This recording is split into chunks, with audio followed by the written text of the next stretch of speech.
Sorry about that. I think you can hear me now. Again, at this time, we want to welcome you here to Focus on Liberia to our primetime Sunday broadcast. My name is Anthony C. hosting with my partner Dennis Ja. Welcome, welcome, and welcome. We have in studio Deborah Anning Kroma, a critic of the Weah administration. She I, is here I still to can hear you. uh, No, they should be able to hear me now. Folks, welcome, welcome, welcome. This is Focus on Liberia. It's prime time, and we want to welcome you to our broadcast. Mr. Jai, you can take over. I think they can hear me now. Right, you are right. You can hear you. Hello, ladies and gentlemen, and welcome to this special edition of Focus on Liberia. Today is Sunday, June 21st, and it's happy Father's Day.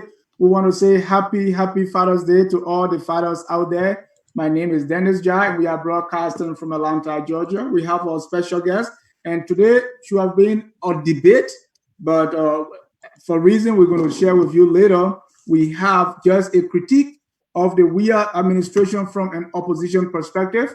And the person we have in studio is Madam Deborah Annie Kruman, aka Killer Bean. Deborah, welcome to Focus on Liberia. Thank you, guys. It's an honor to be on this honorable platform. We want to welcome all of you from across the globe. Please keep your dial right here at Focus on Liberia. If you watch our advertisement during the week, this should have been a debate between Miss Deborah and Miss Roslyn, but because of some reasons, there were certain things that doing a debate, getting these things behind the scene is very difficult, and so at the beginning, both committed to the debate, but down the road, things happened and we couldn't have Roslyn today. But we're going to go with Deborah today, who's going to provide, from her perspective, a critique of the Weah administration. Mr. CM, all is said, let's get the ball rolling. All right, Mr. Jai, I was just trying to make sure that they can hear me. Again, folks, it is your final opportunity to hit that share button. We are about to go into this conversation, and we don't want you to miss out. We have a couple of issues that Deborah will be critiquing the Weah administration on. Deborah, as always, we always want a little brief introduction of yourself. So, who is Deborah Anning Kroma, aka Killer Beans? I know you're on Facebook. You're always talking the issue, but I mean, a little more of you, please. Thank you, Anthony. It's like I said, it's a pleasure being on this honorable platform. My name is Deborah. Just call me Killer Bean, aka Destiny Favor. I'm just a simple person, a mother of three, a social scientist, a realist, um, a woman that speaks for the underprivileged, advocate for women and children.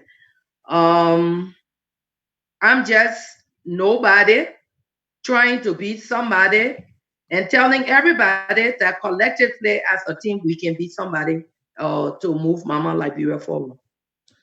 Thank you so very much, folks. You heard it there. She's nobody trying to be somebody, and also trying to tell everybody that we all can be somebody. Welcome, folks. Let's get started. The hottest issue for which the Weah administration has come under a serious barrage of criticism is the $9 million given to WFP for the distribution of food items. Many people are saying, wait a minute, $9 million. Where do you stand on this? Mr. Sear, before I go into that question, let me first of all reach out to my sister Rosalind. It would have been an honor having you, here on this debate. Like I always tell people, our ideology or perspective about things has nothing to do with us individually. we all cannot be on the same winning team or losing team. So feel free anytime, to call for another debate, Rosalind. I will always be there. Like I told you the last time, the runoff that we had between us was not intentional. It's just that, as women, we go off one another one time in our life. I hold nothing against you. And in past time, if you've been monitoring, I've been on your platform, watching, listening, and I respect you because you stand for what you believe in, despite, I'm not being a Weah fan. You always there advocating for Weah. So I respect you, Rosalind. I just want to say hats off to you. God bless you. I watched your last video that you were talking about you moving. Perhaps that's the reason why you're not on this debate. But in the future, I'm open anytime, Mama, for us to just, chat as women, as mothers, because whatever we do, we are all trying to make sure that Liberia stands as she once was before our civil crisis. Now back to the question as it relates to WFP and the $9 million. Let us look at WFP, the word WFP. The word WFP means the World Food Program. Let me just give a brief history of WFP. WFP headquarters is in Rome, Italy. Her parent organization is the United Nations General Assembly. WFP was founded in 1961. Her heads are David Besley and Erin Cursin. It was founded by the Food and Agriculture Organization. Now, WFP is the food assisting branch of the United Nations, world's largest humanitarian organization, addressing hunger, promoting food security. Her vision is to save lives in refugees and other emergency situations, to improve the nutrition and quality of life of the most vulnerable people at critical times in their life. I repeat, WFP vision is to save lives in refugees and other emergency situations. She is to improve nutrition and quality of life of the most vulnerable people at critical times in their lives. She is to help build assets, promote self-reliance of poor people and community, particularly through labor-intensive work programs. WFP mission seeks to eradicate hunger, malnutrition, with the ultimate goal in mind of eliminating the need for food aid itself. Her objectives are to save lives and promote and protect livelihoods in emergencies. I repeat, her objectives are to save lives, protect livelihoods in emergency, support food security and nutrition, and rebuild livelihood in fragile settings following emergency. Now, we come to the word emergency. We all know that at a point in time, our President George Foke Weah declared a state of emergency. And WFP having to be the arm of the full branch of the United Nations, the government reached out to her because in one or two of my podcasts, I told Weah, rather than contracting these local monitors to go out and conduct food distribution, it would be prudent for the government to engage WFP because WFP should have the know-how, because I'm a former worker. I worked with WFP from 1999 until 2007 when WFP was moving from emergency to development. And for some of us, unfortunately, that was assigned in the rural county sub-offices, we were downsized. So I worked with WFP for 8 unbroken years. In case of emergency, WFP has the numeration. If it's not up to standard, I suggested told the president in several of my podcasts that WFP can list with villages who have been doing this numeration or census for the country. But I think up till 2018, that census have not been done. But at least there should be some figure that WFP could use to conduct the distribution in this pandemic that is sweeping the country or the world at large. So the president listened to you? Yes, I think he listened to me. Yes, he did listen to me. If you go 3-4 months backward when this state of emergency was declared, I suggested it to him. And I say hands up to the president for listening to me. You see why I tell people, I do not hate the president. I only hate the methodology used to govern our people. And I will not stop telling him those things. And I know the president is listening. So back to the story, he engaged WFP. But what is alarming is the amount of $9 million being given to WFP to conduct this food distribution. As I told you, WFP is the food arm. And few days ago, Henry came out to say that Ronnie wrote WFP room and got the information that WFP did not, I repeat, WFP did not receive $9 million as was said by the Commerce Ministry Director. Minister Wilson Tappet. Minister Wilson Tappet that WFP received $9 million.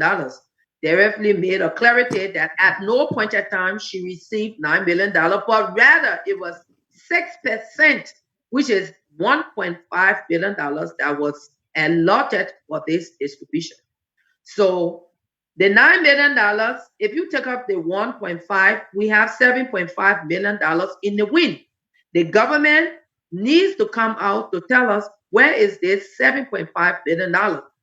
It's unacceptable. We need transparency and we need clarity because WFP have clear HOSA. Deborah. Yes, sir. We had the opportunity to listen to Minister Eugene Facon, the Deputy Minister for Press and Public Affairs, I believe, at the Ministry of Information.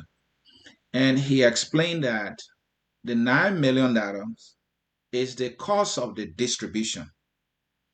And he explained that WFP, you are right, only charges 6% when they having contract of such. But the other amount, which is, I believe, the 7.2%, is what they are using in terms of warehousing, paying staff, and all of the other things they need to do to effect this distribution. And it's not that the government is paying WFP $9 million to distribute the rice. What's your take on that? Thank you, sir. Mm-hmm. I would say it's a blatant lie. They're writing it on the wall. Let's be clear. Mm-hmm. Liberians are no more spectator, when it comes to dissemination of information.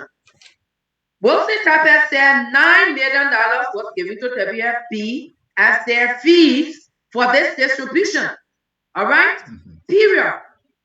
Now, when WFP came out to debunk it, he's saying that $9 million is an inclusive of fees for warehousing and pay. So the $1.5 million that WFP is taking, that she says she's going to use for this distribution is for what? Those are all fabricated lies. The government is lying. They're using this. And at no time, look, let me tell you something. If government wants to really be honest, WFP have their trucks. WFP have fleets of trucks. I work with WFP, like I said, from 1999 until 2007.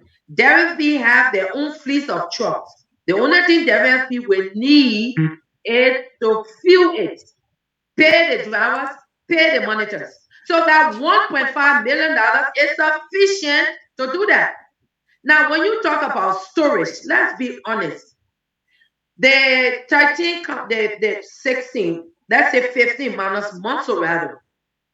One warehouse so much that we have, because like I told you, I have been a monitor for WFP, and I have worked throughout the length and breadth of Liberia, with the exception of Riverside. I conducted a distribution in refugee camp, in displaced camp. How much do you really need for storage? Most of the time, when the food is taken for distribution, when we used to distribute like Jack Tunnel, let me just use Jack Tunnel. When we took in food to Jack Tunnel, the food is taken into Jack Tunnel, it is distributed from the top. We put the pallets down, we built tents, and those food were placed on the pallet, and the distribution was done from the truck to the pallet or in the tent.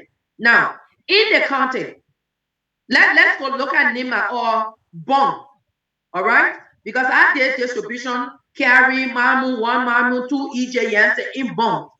We have government entity, all right? We have carry. Government, if government really wants to help in this process of distribution, government has facilitated that will cost nothing. So government should not sit there and lie and those who say they have to pay for this. It's a lie. You know, LPRC, let's go Nima County, they have a warehouse there. So you tell me, say that if government wants to move into Nima County, why can't we use these facilities to store this food and conduct the distribution? We go to Sacré-Pied. Yeah. We go to Sacré-Pied. Therapy has her own warehouse there, because I was in the sub office. We helped to set up WFP sub office, and at one time I served as acting OIC for WFP sub office. We have a warehouse that can take almost 10, 15 metric tons of food. So what's the excuse that they have to use $7.5 million for storage and so forth? If you tell me you need more trucks to go into the rough terrain like Sano, because Buto, those kind of high, places, I will tell you yes. But it will not cost that amount. $1 million or $2 million at most can cover transportation and paying of staff. Thank you. So the government has lied, and that particular money, they need to give it back. Thank you. Yeah, you kind of answered my question, because as someone who worked with WP, you have an idea about how the process will look like. I don't know if you will know how much you think a project of that magnitude will cost, or if probably you were not privy to such information. But again, no, I can't say. I can't say. But let me tell you something. Such a project, what will be the process, and how will you carry out, and what will, in your view, will be the estimate cost? Well, to be honest with you, I was not in the finance section, so I cannot give you light on it. I should not give false information. But it's kind of alarming when I saw on information that WFP is distributing 50 kg of rice, 1 gallon of oil, and few cups of beans. That's not the full food basket of WFP. For the amount of money, we saw a document. Prince Sherry shared a document while I was doing my podcast. He shared a document with the transfer of the first $25 million to WFP, and another $5 million that's supposed to be given, to make it a total of $30 million for this similar distribution. If WFP was to receive $30 million, you take $1 million or $1.5 million, you are left with what? $23.something million, right? WFP is giving 50 kg rice, which would be like 25 kg, because I think it's ground, so it's about 25 kg rice. They gave him 1 gallon of oil and 3 cups of beans. That's not the complete basket of WFP. WFP full food basket comprises of the following: buckwheat. We used to give buckwheat. We can substitute it with rice. We have parsley, what we call beans. We have oil. We have cereal, which is cocodolo, cornmeal, or cream of wheat. We have salt, and we have sugar. That's the full basket of WFP. But I saw them giving 125 kg bag of rice, few cup of beans, and 1 gallon of oil to a household. WFP distribution is not done per household. It's done per population per household. Like I said, take for example, you have a population of 10. The ration will be But times. this is not, let me come in, please. This is not WFP normal operation. This is a request. This is a contract given to them. And anybody might think that, oh, it's because of the amount, which is around, I think, 20 to 25 to $30 million. So they have to operate within that scope, knowing the number of households that they are to serve. It is not a regular WFP operation. Don't you think that's why they're giving maybe a limited quantity of food items as you are suggesting? That's not an excuse. The reason why I say it's not an excuse, despite, regardless of it not being WFP normal distribution, the money involved. The money involved. Let's be honest, fellow Liberians. Let's be honest. If WFP has $23.5 million, that ration, that money can get the full food basket. Take, for example, if you give each person $100, you have 4.5 million persons. Let's assume let's just look at the ration versus the amount. I mean the population versus the amount. You have $23.5 million. Let's move the $1.5 million that WFP will use for logistical cost. But let's look at the population versus the amount. $4.5 million. It means that each person is checked in a household. If you have a family of 10, they are amongst the $4.5 million. So let's assume you are giving each Liberian $100. All right? Do you know what it's going to be?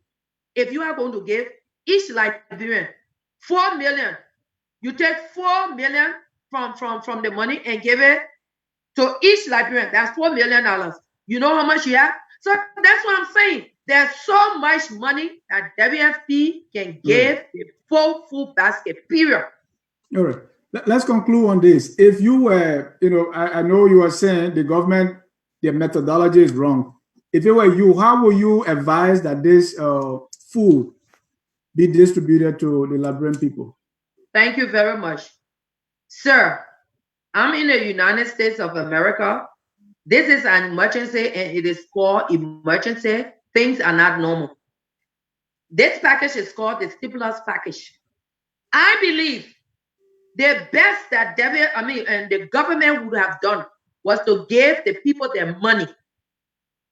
Yes, because you don't know that people need, like, for example, regardless of who you are, whether you are naturalized or as long as you're a citizen, you pay your taxes in America, each of us receive $1,200 in your account. If you pay your taxes, or you have you got your tax payment through direct in the bank, you receive your money directly in the bank. If it was through check, you got check. So the government at most, and look, let me tell you something. I told Josh Weah, but sometimes he listens to what he feel is good for him, and at other times he trash it. I told him, I said, Mr. President, this is the time during this emergency to redeem yourself with Liberians. Give Liberians what is allotted them, what they're entitled to. Let them benefit from something. Let them see you with that heart of empathy. This is not a normal situation. People were already destitute. They were living below the poverty line of less than $1.25 per day. So if you have this particular package and you say every Liberian will receive $100, you still will have money left after you have given each Liberian $100. But the president did not listen. So going to give them food. There are other needs that these people need. They need things about sanitary things or mags or chlorine or whatever it is to keep themselves healthy. Okay? But this is not to be. I'm so sorry. That's the wrong method he took. All right. Let me progress. Let's look at the Weah project. All right. So when that word comes to mind, uh, the Weah project, for me, from my reading and following, when the word Weah project or the phrase Weah project or the wording Weah project, was first introduced, I saw a billboard, I saw Yeah. buckets with the president picture on it, and then we saw a coronavirus music that is now on the international stage, or UNESCO pick it up to use it for sensitization. Anybody would think that the Weah project is in full swing. So my question to you is, what do you know to be the Weah project anyway? Look, Mr. Said, exactly what you just said. The bucket, the billboards, and that Weah song is Weah project. That's the Weah project right now that he's boasting of, even in his song when he said the Weah project.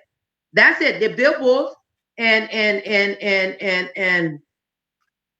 song and the buckets. If you want to do things for Liberians, why should you put your picture on buckets to give it to Liberians? Josh Weah is making fun, but I would just call this whole Weah failed project and his misplaced platform, of Change for Hope.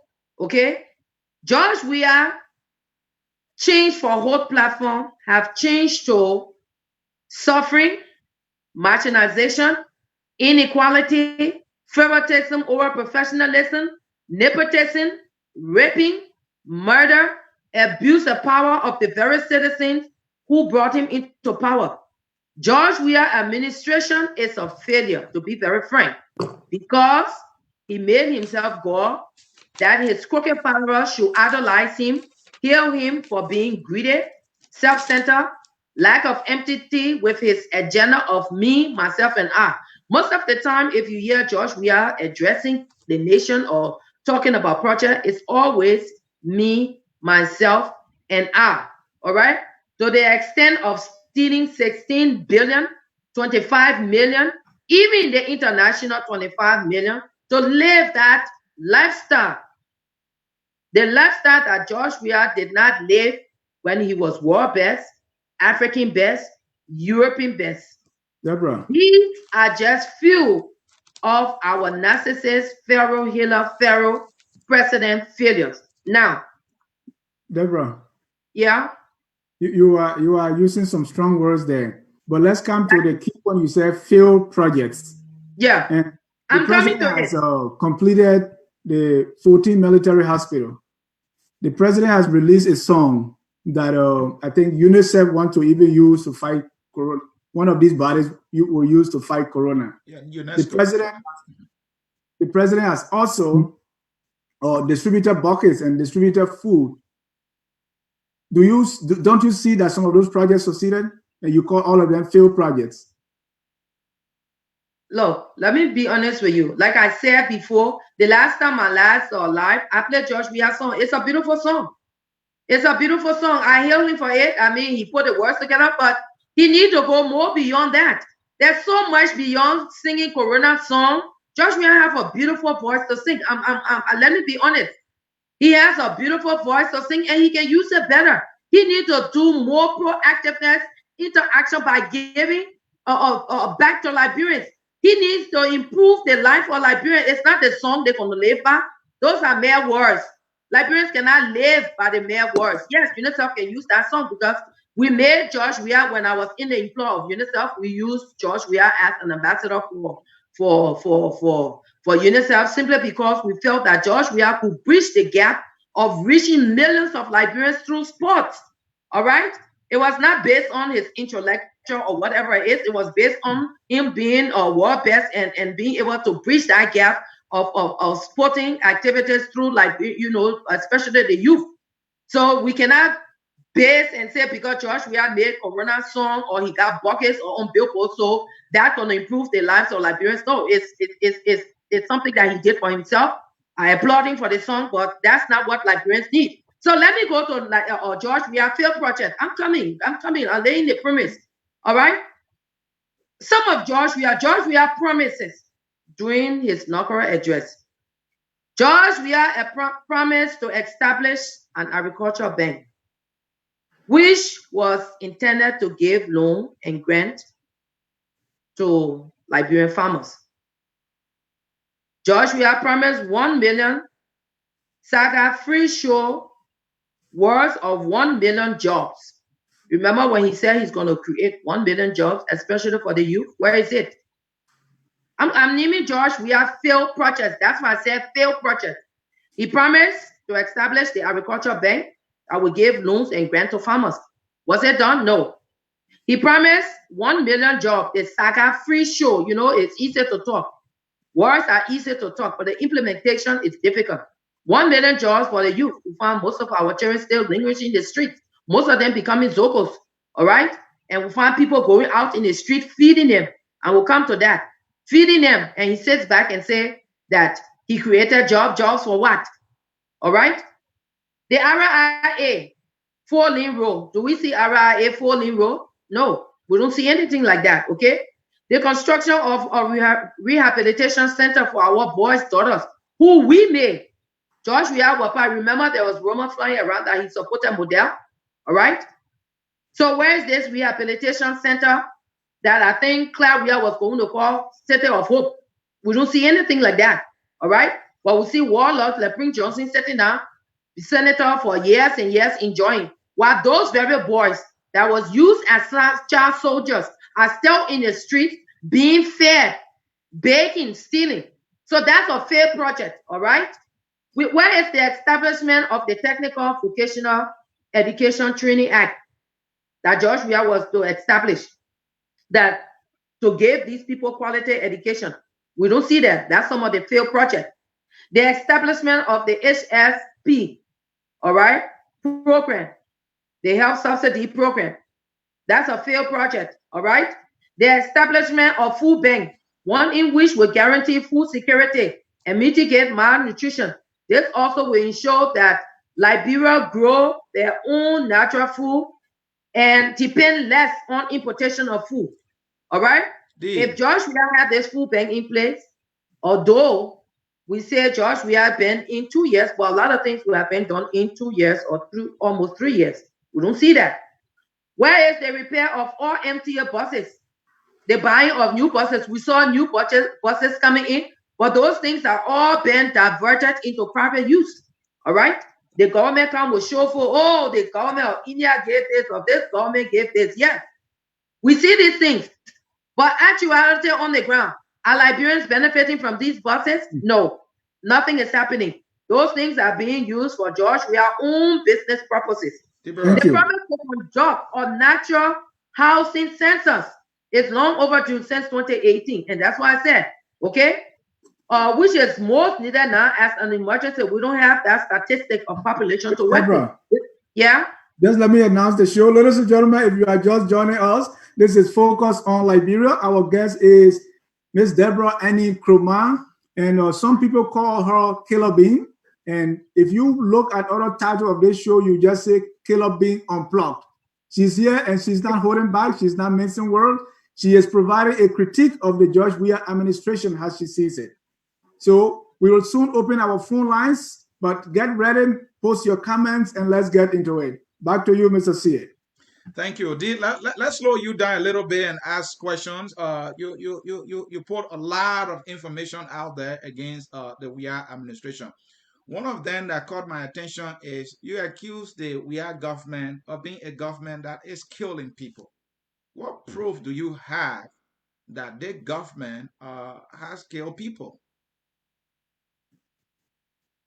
Mr. Sear, let me be honest with you, okay? Mm-hmm. Killing has 4, okay. Physically and mentally, okay.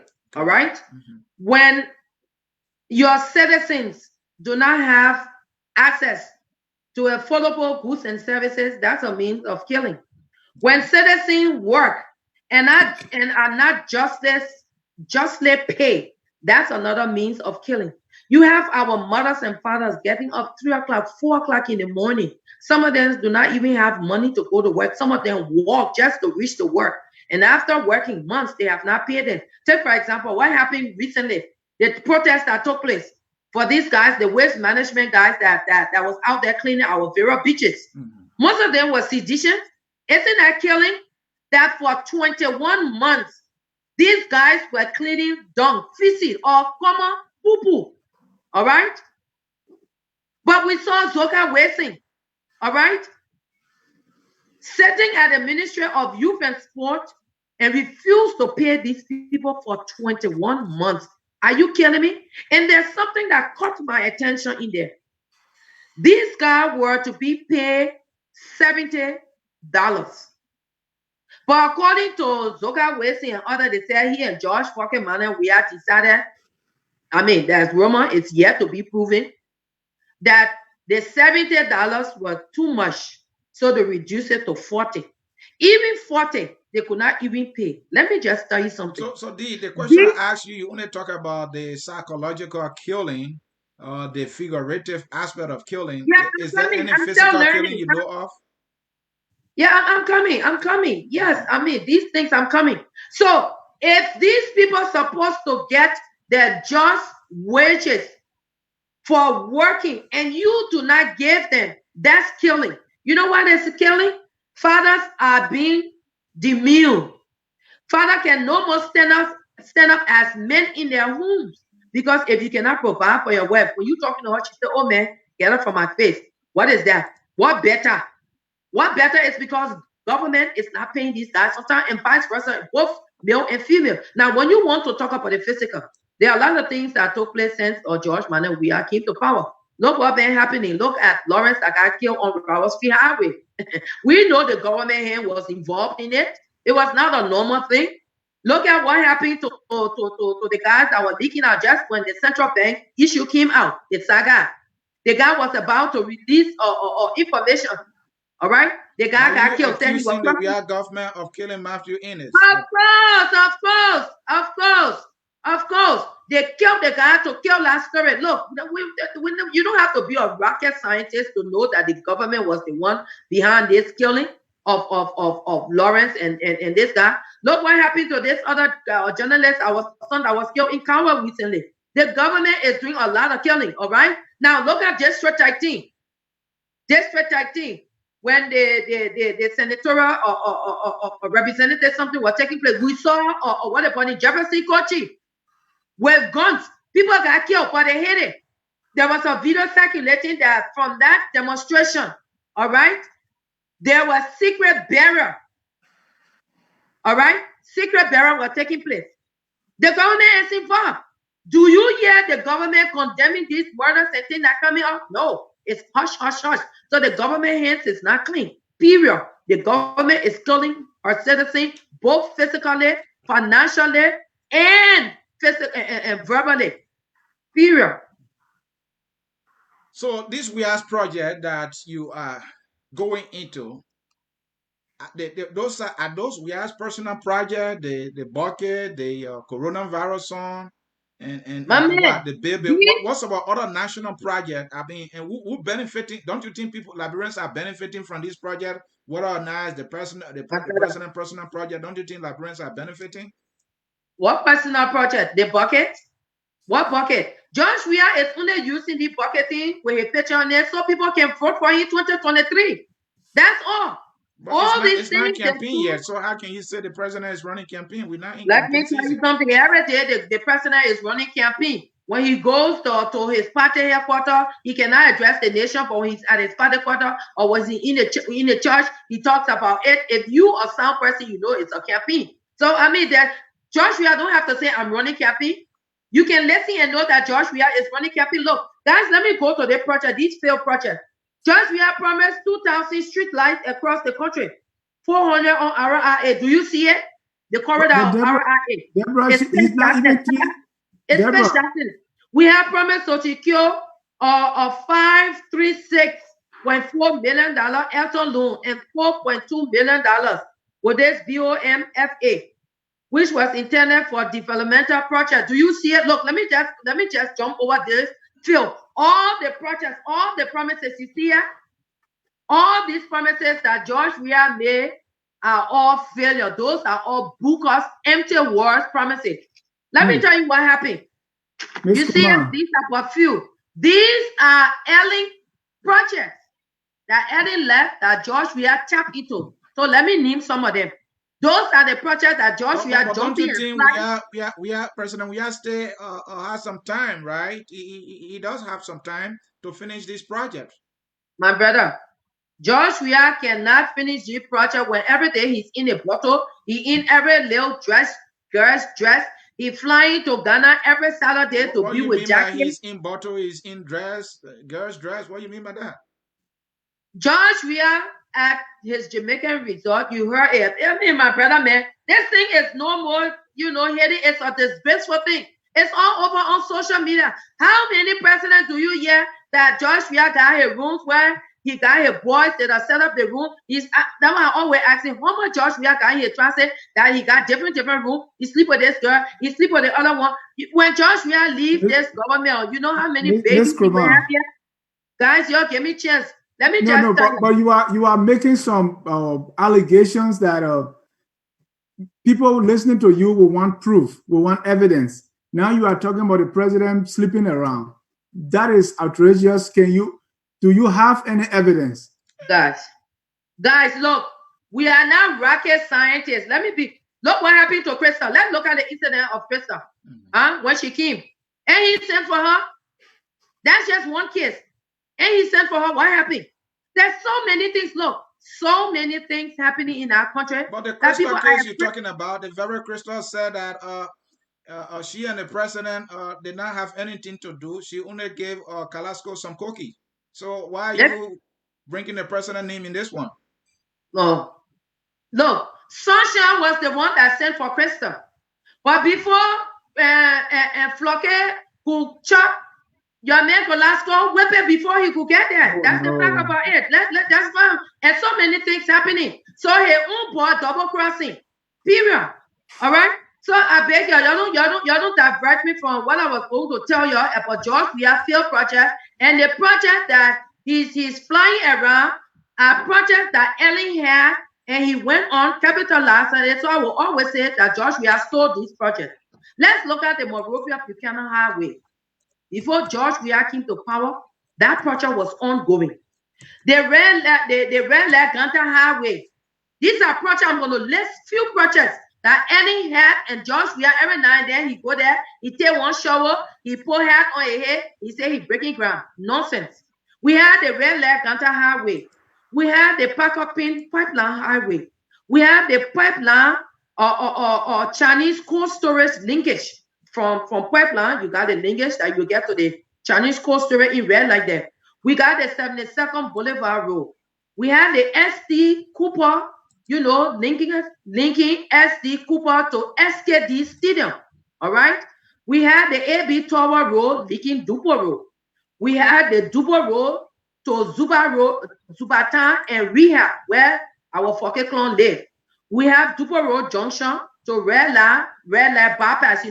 From Dupo Road, you can use the bypass to get to Red Light. You don't have to use the main road. All right. We have the Pakopin Junction through Zese Community Red Light. We have the Jalatan Road. Another thing, let me just pause. The Jalatan Road, you remember the saga on Jalatan Road? That people, when the construction was on the way, the cement that were being stolen every now and then, every day, that Jalatan Road never finished. People were just sitting there.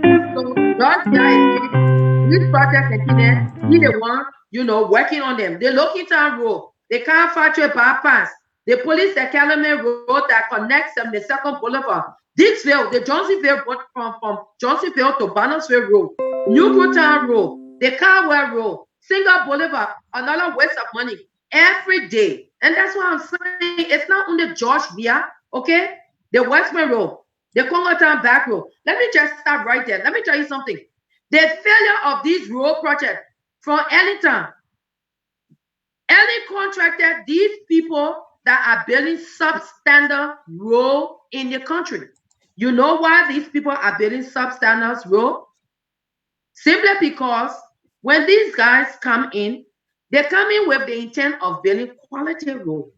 But our government officials are crooked, cunning. They are not really patriotic. They go to these guys, look, you don't have to do it like this.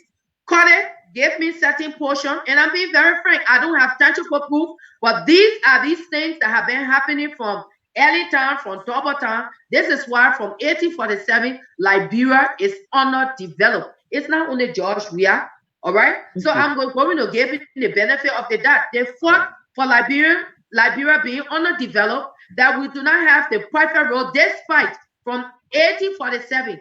Liberia is the oldest African republic. We still don't have better road. It's not only Weah, but we have lied a lot that these projects and things that are ongoing, that his project, those are all stolen projects for Ellen.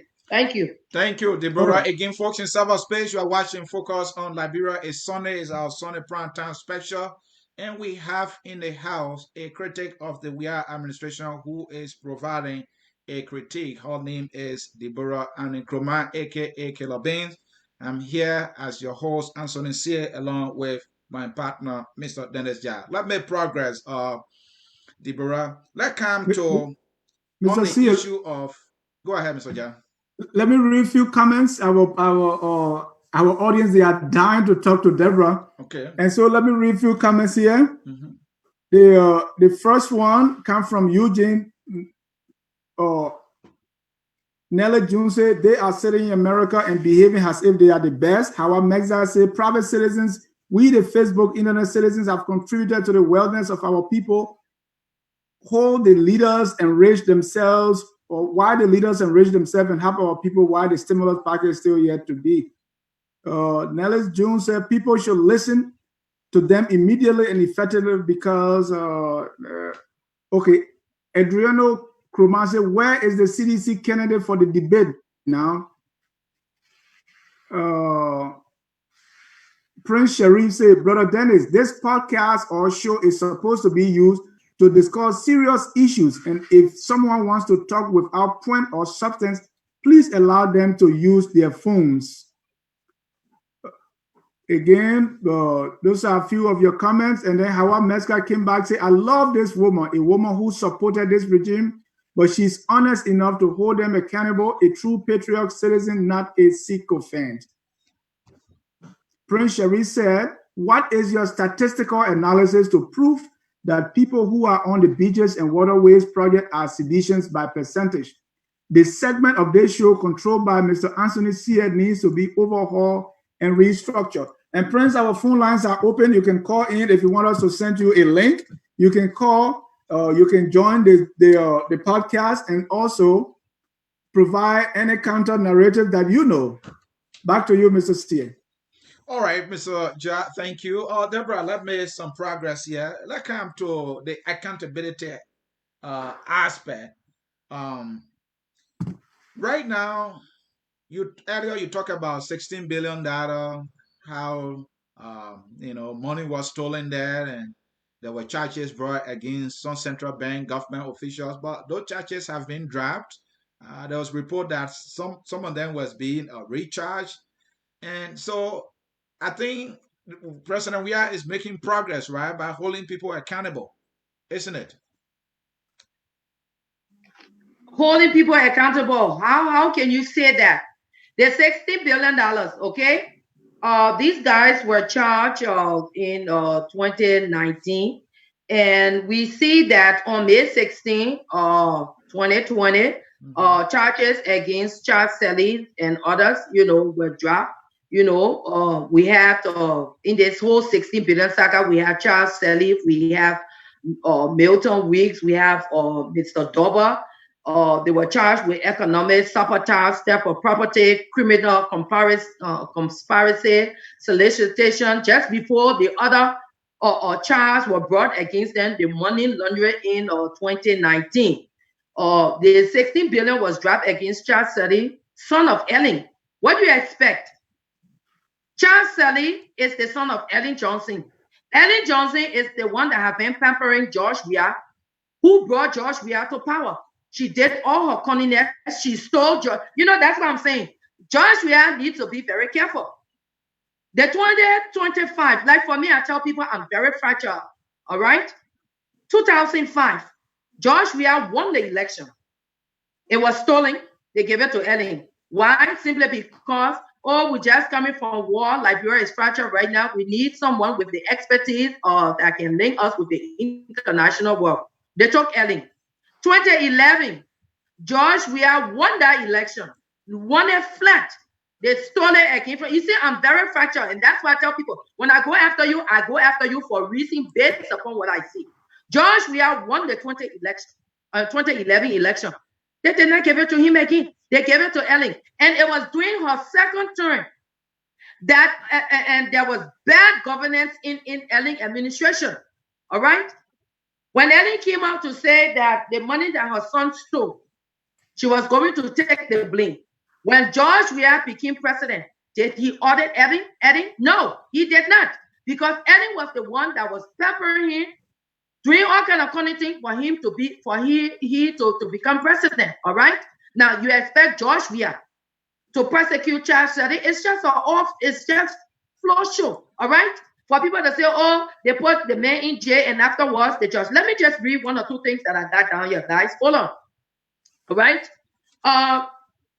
Charge 60 billion was dropped against Charles Shelly, son of Ellen, when others involved as Charles Shelly still receiving lesser charges. Okay.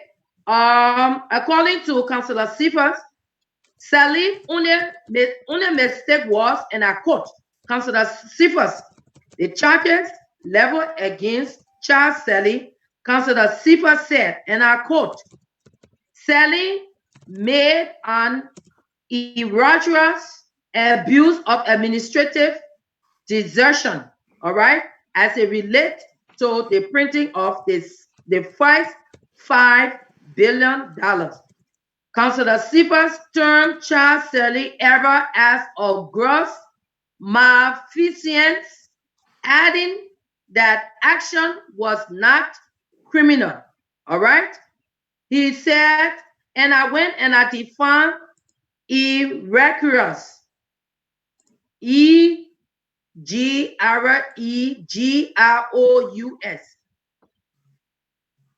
Okay. It's off. It means outstanding bad. It means shocking offense. All right? The malfeasance, wrongdoing, especially by a public officials. Guys, are you there? I can see you. Yes, I'm here. Let's go on. Okay, yes, I can see you. Okay. So if you are saying that the guy did an outstanding bad or shocking offense, especially as a government official, don't you think that this guy should be prosecuted? He should be prosecuted, all right? But we saw that this guy, the charges on June 8th was dropped against the then CBL former governor Milton Weeks for the $16 billion. He ruled dropping these charges based upon the government lawyers. He said they filed, he called it what?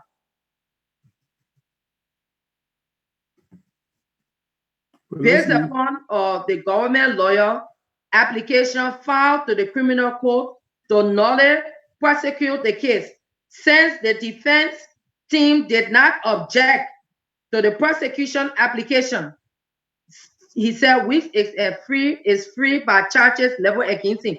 So because the government team did not object to the prosecution, they dropped the charges. These are things that we're telling you the government is a failure. You expect the government team that was prosecuting another government official that they would be in the interest of Liberians? No, the government cannot fight itself. Those were all bogus things to show that the government was doing something just for Liberians to say, oh, they're prosecuting the people. But in the actuality, nothing is being done. How can the government prosecute their own self? It's not possible. Those are all lies. And these are the things that we are saying. The judiciary system, they are all bogus government entity. There's no justice in Liberia. So, Deborah. Yes. So, Deborah, when are we going to hold the other people accountable? Let's say, and you talk about the justice system, because everything cannot be the president. We have 3 branches of government that are supposed to check on each other. So, for instance, when charges against Charles Sirleaf are dropped, how is it the president's fault? That's what I'm saying. What the president is the head. The president is the head, and he has saying as to whether he's satisfied with the findings or the ruling. And that's why I said the whole judicial system, everything needs to be reformed. The senators, the representatives, those people are now all in the interest of Liberians. The lawbreakers are the worst lawbreakers. All right? So do you think justice is there? Justice will be served? No. Because the very people that are supposed to serve justice are the very people breaking the law. So there needs to be a reform, change of people with patriot citizens. We need people that love people that will go by the books to prosecute and bring people to book. But right now in that government. Oh, you put yourself on mute. Oh my God. All right. We can hear you now. Yeah. So, gentlemen, if you are just joining us, this is Focus on Liberia. We have the number pinned. Please call the number and join. It's 605-313-6004. The code is 791403. For some people, when you call, it said it's charging you 1 cent per minute. Please, if you will spend that 10 cents and join the show, please call me. I will cash up the 10 cents to you. But if you want to join the show to make a point, ask Deborah a question, please feel free.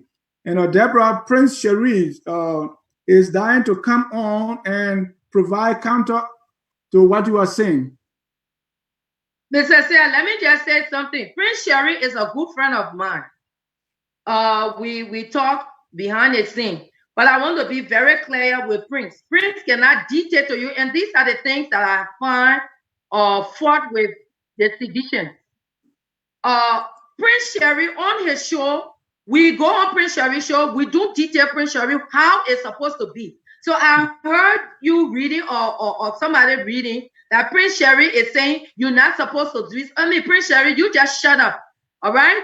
If you cannot respect the host, how he conduct himself on his platform, then you just get up. Nobody tells you how to behave yourself, what to say on your platform. If you have anything to address to me, come on. But you cannot control this platform.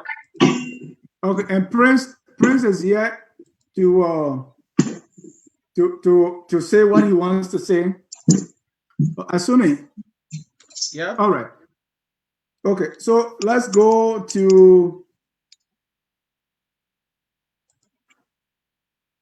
Okay, people keep asking about Rosalind, who was supposed to be debating Killer Bean today. Because some issues behind the scene, Rosalind couldn't be here. And so we couldn't stop the show. We're going ahead with Deborah Annie Nkrumah. Now, Deborah is not missing words, and Prince Sharif has come to say, hey, is here to rebut or whatever he has to say to Deborah. So, Prince Sharif, you are welcome. Back to you, Asani. Mr. John, right. Thank you. And Prince, get situated, and you want to do your phone landscape if you are situated, so that we can go into the conversation. We want to say thank you for volunteering to come to contact Deborah. We all are talking about our country. Wherever one stands should not be a problem. It's just a matter of disagreement on the issues, and let us go into it. Welcome and welcome, folks. In cyberspace, it's like we are going to have the debate as was planned. Fortunate, Mr. Prince Sharif has joined us here in studio to go into the conversation. I see Dee smiling. I think she's prepared. Dee, before we get started with Prince, if you need to get a towel, do so. Prince Sharif, this is just a joke. Please get towel for your sabu. My man, I see your sabu can always be sweating. This is a joke, my brother. Get your towel because we are about to accelerate here. All right. Let me just make this point of clarity, please. Yeah, go ahead. This is not a joke. This is not a joke. Anything that has to do with the ability of undermining the peace, the security, the democracy, and the character of this particular holy man that have been sent to us by God. We don't take it as a joke. So this is not a joke. I have come to provide information, even though I am not the official guest of this program, and I've just come to make some point, because as I speak to you now, I'm in a location that is very sensitive, as you may be aware. Today is Father Day, and even though one way or the other and other thing, but yet and still we are celebrating it. But I am forced to come here because there are some issues that I need to put in perspective and make it very clear to this is not a joke. Thank you. Thank you, Prince. When he said a joke, he was talking about Sabu. But the issue we are discussing is not the joke that he's talking about. Oh, okay. Well, yeah. Okay. Anyway, yeah. And okay. So as you come, just say one or two things about yourself so that our guests get our audience get to know you a little more. Who is Prince Sharif? Like I said, I'm not an official guest, and I'm just here for probably a few minutes, because as I speak to you, I'm even at work. I'm working, from home. So I'm just here for a few minutes. But my name is Prince Sharif. I'm a Liberian, like any other Liberian. And, we are here to be able to sharpen the contradictions and make sure that this particular country called the United States of America is kept in check, especially amongst Liberians who are very noted of sponsoring subversive activities on our republic and killing our people. The records are there. I'm in the United States. So we are just here to provide some clarity and to put a check mark to those informations that are permeating in the intellectual arena that has no iota of truth. Thank you. Thank you, Prince. Thank you. And we're talking about facts and evidence. So probably at the end of the show, you can reveal to us those people who are planning these subversive activities. But we want to welcome you to come. So let's go back to Ansoni. I think this is a new game now. So we start by your Deborah. Just make few statements as Prince come on, so we can move on and so we can hear from Prince what the counter narrative. Prince has been following. Now that he's here, Prince, I guess you listened to Deborah when we were talking about the issue of the $9 million. Any Mr. counter, yeah. I just for because this was not planned with Prince. That's why I'm giving Deborah the opportunity to say something before. Oh, okay. Going to Prince. Yeah, Deborah. Now we have Prince. We have a debate. Your thoughts? No, welcome. I mean, like I said, Prince. We must respect people regardless of which party we are affiliating with, and I respect Prince for which he stands. So, welcome, Prince. Let me listen to Prince. Welcome. Thank you. For me, I'd like to give him the opportunity. Welcome. Yeah, no, just for because it was not planned. We don't want to just grab somebody and just put them on you. So we wanted to hear from you. Thank you so much for. No, that's my boy. Let's Prince go ahead. Okay. Welcome. I welcome it. Prince, you've heard Deborah, and there are certain things that you think are not right or they are not correct, as you said, factual. So it's your turn to provide a counter narrative, and as you said, place the check mark. All right. Again, thank you for giving me the opportunity to be here. Very succinctly and very dwarfly, I'm going to be here. Now, the ingredient that people use and deceive our people, for which today some of will not know. And you're using the same English. And the same English using that to deceive our audience. I'm not using that to deceive our audience. But anyway, it's just part of making immersed. But I listened to my sister, who levied a lot of allegations that I think that are not based on any statistical truth and that has no iota for us to believe. Gone are the days that when people cast dispersion or just any statement, that Liberians will take it and run with it. I understand that people sometimes take advantage of the Liberian people own inability to adequately do their research and to ask the critical question. And they use it in their own advantage at the disadvantage of the Liberian people. What am I saying? I listened to my sister in this issue of the WFP initiative the international initiative or the government initiative, whatever, through the WFP to make some intervention. And I listened to her giving a statistical analysis of how the WFP operate, blah, blah, blah, and the rest of it, which is very good. And I hailed that. And let me make it known on this platform. I worked with WFP as one of those that was responsible to provide information to the Liberian people, especially those that were on the camp at the time, to provide information relative to how the distribution process will be done. I work with WFP. Prince Sharif, I work with them. In all of the camps, I went, in fact, it enabled me to actually travel. So almost all of the camp, and this is the reason why most of the county, I know them. So I understand to some extent the protocol of WFP. I wasn't a key player, but I worked with them as a contractor because my organization at the time had the privilege with them, and we were given a slot to work with them in the Weah County.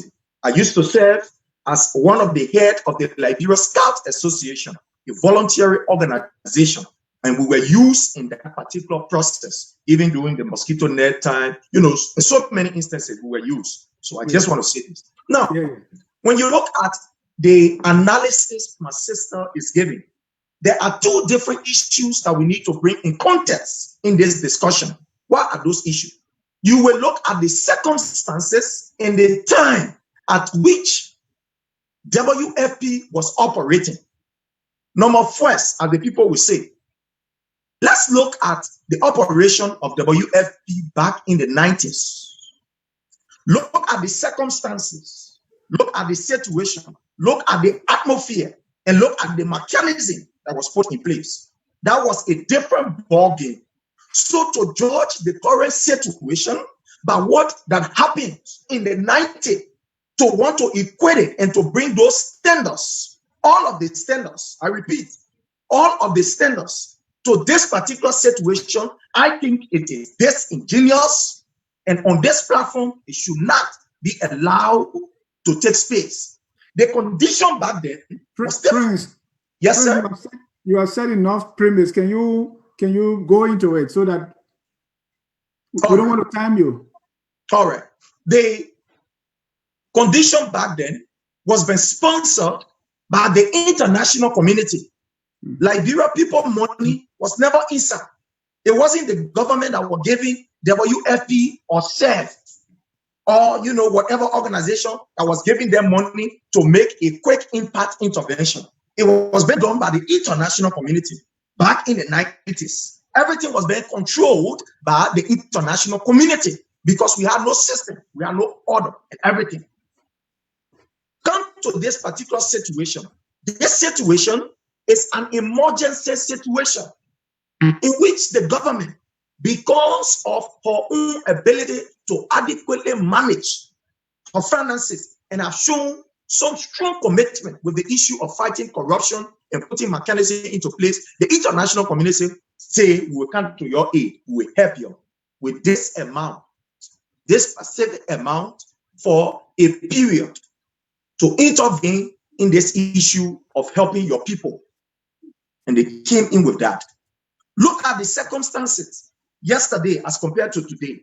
My sister made mention of warehouses that WFP had in the county, but she forgot to inform us, or probably she wants to, to ignore that yes, WFP had facilities in the counties. But remember, when the United Nations, or at the time when WFP was transforming from its humanitarian, phase to that of a developmental partner of the Liberian government.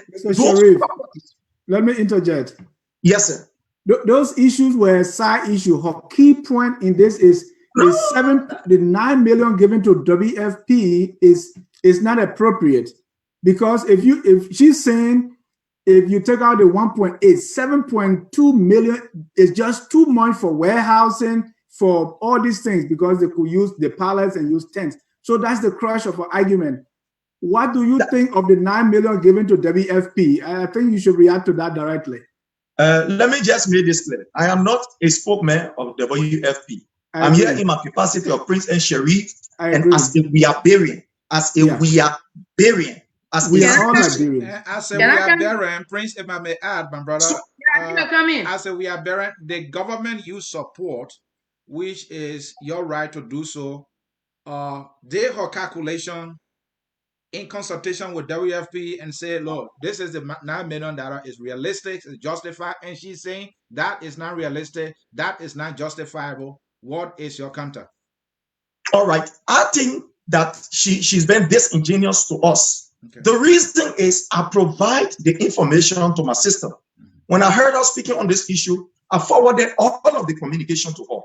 Because the first argument that she brought up on her phone, on her podcast, whatever it is, that which I respect, was different.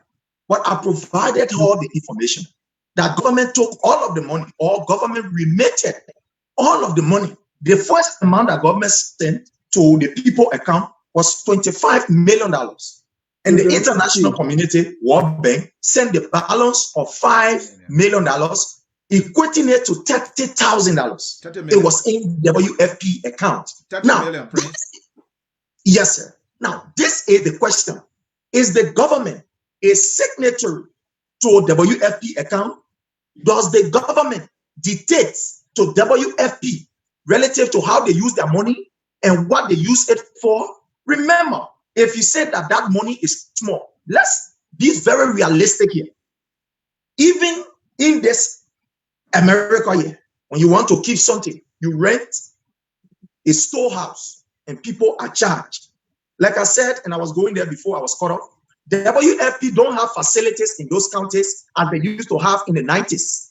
Those facilities, they were turned over or given to the community, which was transformed into dwelling places. So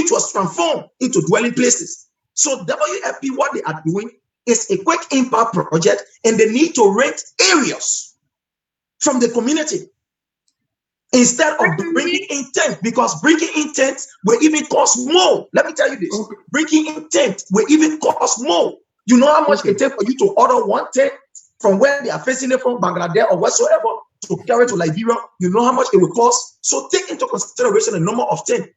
So what WFP is doing, which I'm not an official spokesman, but what WFP is doing is working along with those communities, working with the people on ground to be able to locate an area that they can be able to keep their food. And when they locate this area, they will pay for it.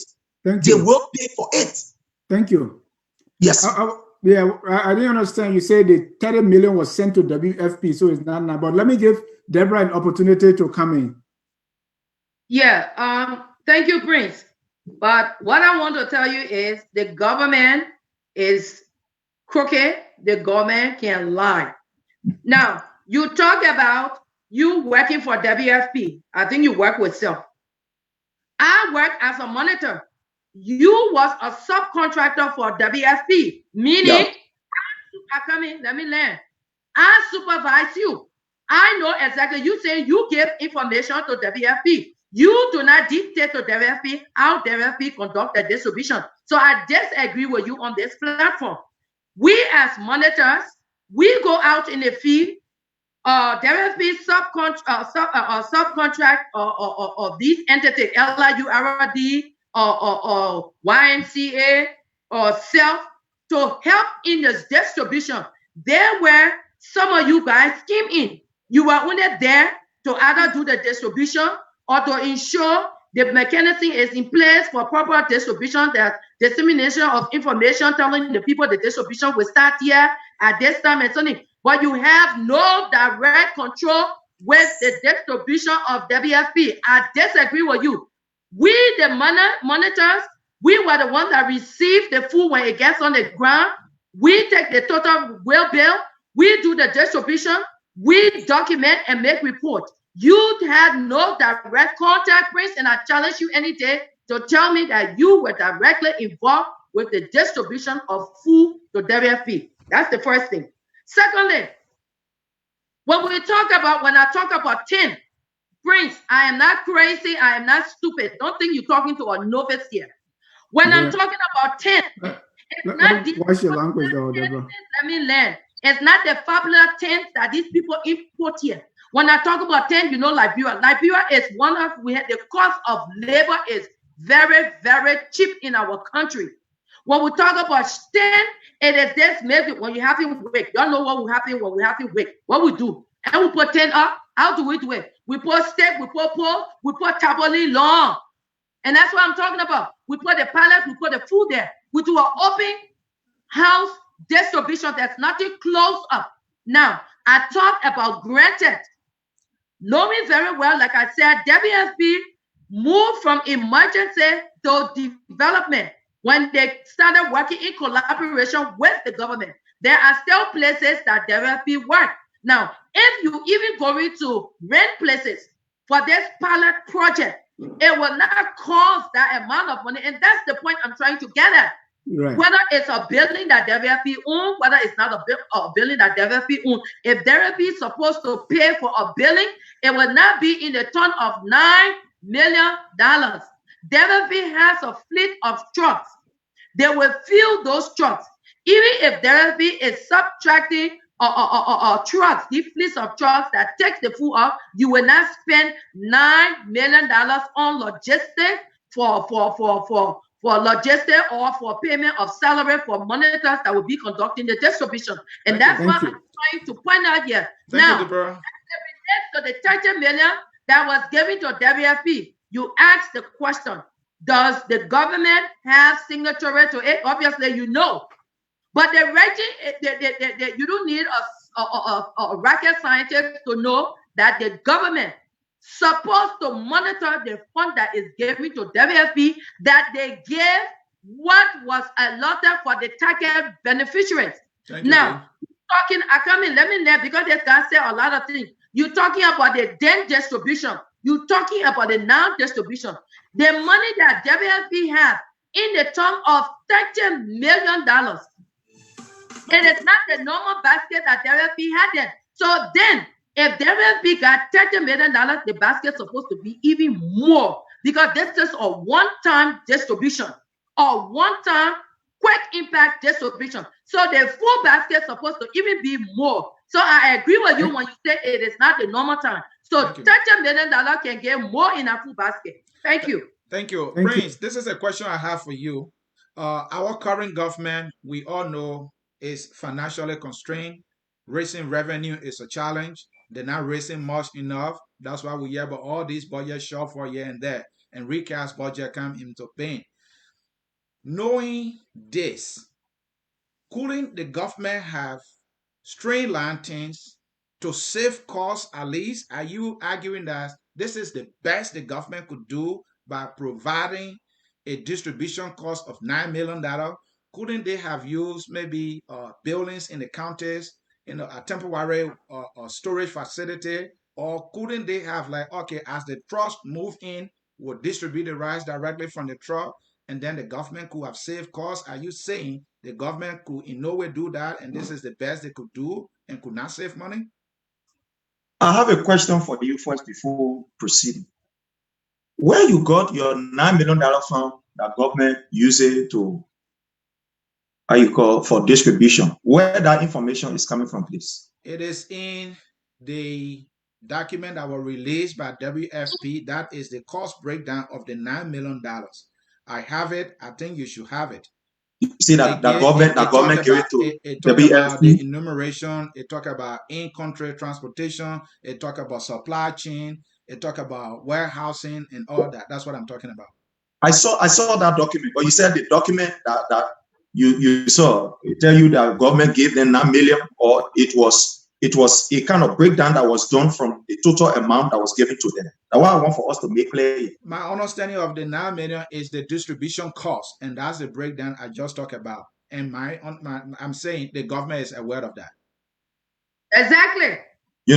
Let me say something. Sometimes I understand, because we are in a political charge era, people will just get every information, and jump with it.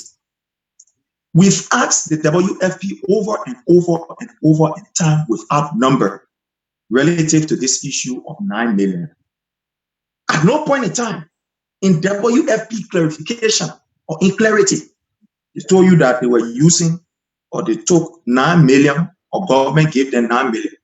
What I saw in the document that is in my possession that I saw was 6% of the total cost, and that was breakdown according to how they will use it, how they will spend it, and how they will not spend it. So for me, the issue on 9 million that you're talking, I don't know where you got that document from. For me, I have not seen government giving any 9 million to WFP. But again, let me say this. The information is very clear. When you bring people on the show who maybe are limited to this kind of information, they come with their sentiments, they come with their feelings. I would have appreciated because now I have the document and I'm looking at it right here. That's my other phone. I don't know. Yes, my other phone. I'm looking at it. So if you bring people who have the information, and maybe when they are discussing and you have the information, they will be able to come with facts. But people are coming with allegations. So there is no way. I'm not asking for you to insult me and say I'm limited. I am stating fact. It's all over social media. So don't come justify as though to say you are the I come here, my sister. Deborah, let him land. Yeah. Mm-hmm. Something on social. Deborah, let him land. Yeah, Debbie. Anyway, I'm sorry if my words they are too strong for you. What you're saying. You're not dealing with a novice. You're dealing with an intellectual. It's all over social media. The thing about it. When I mean novice, hold on, Deborah. Deborah, you make your point. You have time to respond, please. Let him continue. Prince, you are protected. Okay. Yeah. Again, I want to say novice. I will want to use that word, and I'm using it very, very carefully. Now, I give you an example. On this platform, none of us here are medical doctors. So when we are talking about health issue, I can say, yes, you are a novice or you are limited to that particular issue. So people should not jump around. Now, what I'm saying is that if we have had a document that people are talking about, if people want to use Facebook posts as their reliance to discuss this issue, then I'm telling you, there's the reason why people are not discussing with sincerity. Because look at the social media, my brother. How many things that people have not posted on social media? I'll give you an example. The person that my sister followed behind, Costa, one of our master. This is somebody who came up and said that Honorable Weah has an estate in Nigeria. They displayed the picture. Later, for us to be able to realize and to do our own background investigation, that was false, that was misleading. I'll give you another example of the issue of President Weah having plane. They came up again and said, President Weah having plane. Where was it? Was not it? It wasn't on the social media. They came out and said, President Weah bought 12,000 our shoe. Where that information was from? On the social media. This is the reason why I can reach out to my sister, that she must be able to, authenticate and get our information. I don't think the government intervention in this kind of time of, getting the WFP and giving them whatever they gave them to be able to do this particular work, I don't think that it was an error. And I don't think that it was bad on the side of government. And the reason are many. Number one, let's look at institution in Liberia that has the capacity to be able to, make intervention when it comes to issues. My question was, is that the government can do in terms of saving costs? Is that the best the government can do in terms of saving costs? The 9 million that I continue to emphasize is the distribution cost within the $30 million. That's good. So when we're talking about 9 million, there are many costs. But I think what the government did was, yes, sir. First, jumping around the numbers. First, give your numbers, because I'm not getting the point. How much government gave, according to your records, how much did the government give to WFP? $30 million government gave to WFP for this entire distribution process. That's what I know of. $30 million. That's what the government gave to them. And what is the breakdown of that 30 million for the distribution? The thing is all on, as some people say, is there. You have the document. I mean, for the sake of this debate, I want you to. Yeah, WFP did their own breakdown. Number one, they have the cost for keeping the food, where they will be able to keep the food. They have the cost to pay people who will be doing the distribution process. They get a cost there for transportation. They get a cost there. They get administrative costs. They get different other costs. Like I said, I am not an official guest to come and discuss this matter. So, but all of these things are there. You have the report, and I have the report. Now, relative to my brother question, whether that was the best that government could do in this particular time to save costs, that was the very best. And that is one of the most expedient, transparent, and very effective steps that this government have taken. One, to fight corruption. Number two, to show to the world that this has been one of the most transparent government in the history of the Republic of Liberia. Because at the end of the day, if this government was going to get, for example, the food distribution team that Prince Sheriff owned, people were going to have questions on it. If they were going to be, for example, the FOL friends that is responsible to distribute food, people will have problem on it. So the government used an institution that is credible, that is reliable, and that is open internationally to all of these transparent international protocol as it relates to checkmating and what the government used. So that was the best interest in the Liberian people. All right, Prince. Thank you. I have a question for Prince. Go ahead, please. I have two questions. The first question I have to, for Prince is the government not in collaboration with WFP as it relates to this distribution?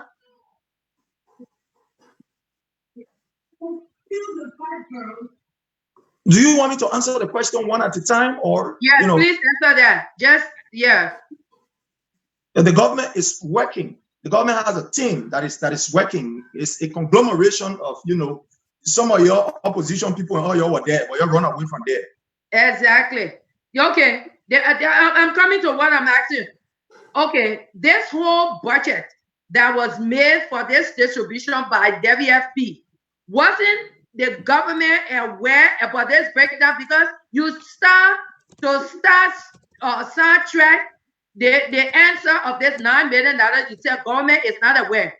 That's why I asked the question. Is the government is not working in collaboration with WFP? So you're trying to tell me that WFP just came out to do this distribution without the knowledge? Government is not aware about the breakdown of how the money will be spent? All right. A point of correction again. Thank God that we are here and the records are here on our side. At no point in time on this show, I ever said that government is not aware of what is going on. At no point in time. And at no point in time, I ever stated on this show that government took the $9 million and gave it to these people. At no point in time, Mr. CA and all of you. Okay, you have answered the question, Prince. You have answered the question. The reason why I'm asking, Prince, you said that the government is not, you said that maybe without knowing it, you said it in a way that people heard you. You said the government at no time where there's $9 million question keeper. That's what you asked. That's why I asked the question. Is the government now working in collaboration with WFP? Because before this distribution came about, they sat on the table. I think there was a news going around that WFP was dissatisfied about certain things. So that's why the distribution did not take place as it was planned. So the government sat down with WFP. They came up with this plan, logistic plan, the food basket plan. You're trying to tell me that within the discussion, the government did not see the allotment of $9 million for that logistic. I would say, look, Prince, you're not being real yet. You're not being factual. And I mean that I was one of the persons that helped to vote Weah into power. The government is a failure. The government is a liar. The government is aware, the government is aware of what is happening, and the government is playing deaf ears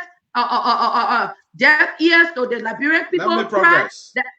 We want to bring in our callers. Yeah, Mr. Jad, bring in our callers. Right. The first caller here, area code 347, your last 4 digits 2311. Your name and where you calling from? Caller, you have to stop listening to your monitor, please. Caller, last 4 digits 2311. Your name and where you joining us from, please. I muted the caller. The caller is listening to the show somewhere. The caller needs to stop that. We're getting the feedback. Caller, please stop listening to your monitor. We will hear you. I'm unmuting you. Okay, I'll go ahead. No. Okay.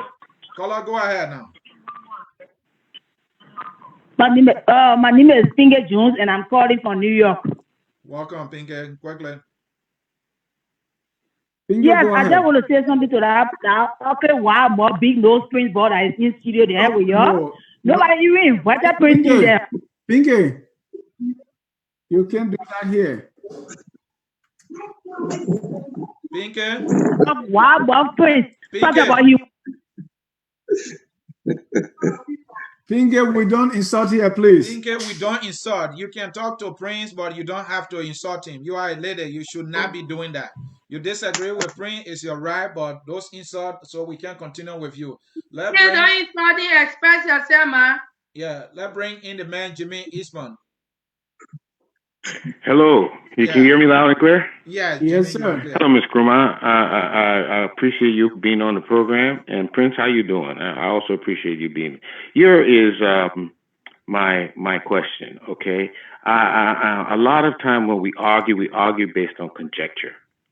Why don't we, if we think there's something wrong, why don't we conduct an audit to determine whether the financial operations carried out by the WFO were properly conducted, determine whether the costs they're claiming are reimbursable under the program, are reasonable, allowable, and allocable to the program that they claim now. And let's see a report that will have being conducted by a professional accountant to see whether the statements, claim, and the reimbursements are fairly claimed according to the program. That is when we will know whether or not, because with these programs, the usual costs that I use are sometimes costs used, a general cost by the UN or other programs. So it may be costing me, if you and me take a taxi, let's say in Liberia, we'll pay $5. But if the UN go rent a taxi, it's a completely different standard and a completely different amount. So an audit is in place. And the last, I want to ask Ms. Just before you continue, are you saying people should wait after the whole distribution and audit to find out, or because they are exactly alarms now? Why would they? That's what you have to do. This is done before asking for audit. Because that's the procedure. You can't, in the middle of the program, you wanted to stop the program now to conduct an audit.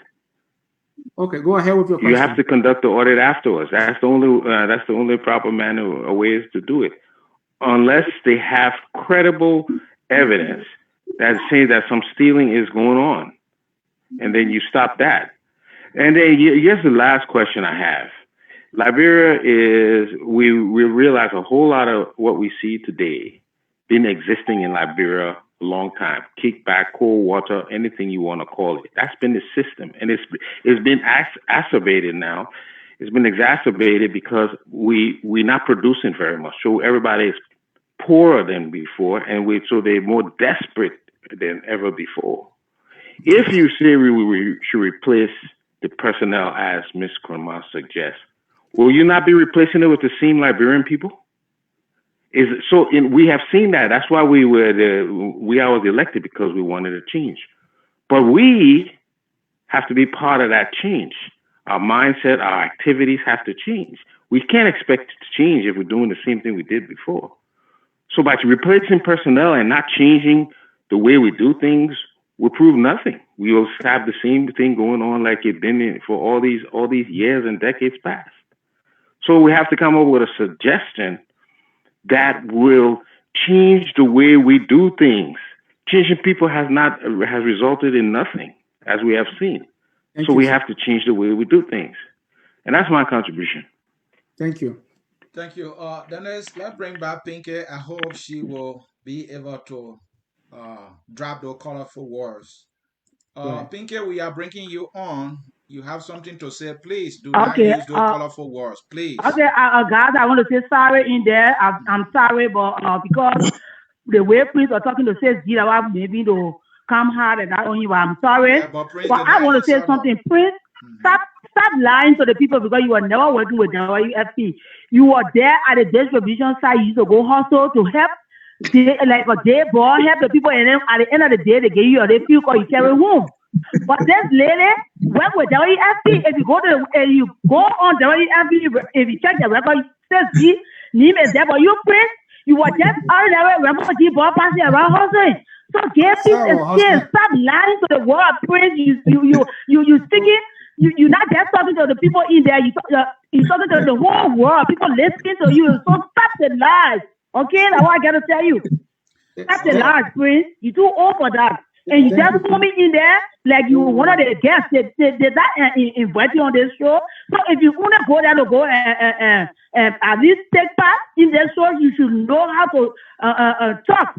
Talk about we are on the wedding. You take Prince is so sad. That all have to. All right, thank you, Prince. At least, my man, you were hustling legally. I said we are barren, right? Can I say something about the caller, the guy that just left? Yeah, please. Yeah, the caller, I would like to say thank you. And you brought a salient point here. You made a salient point.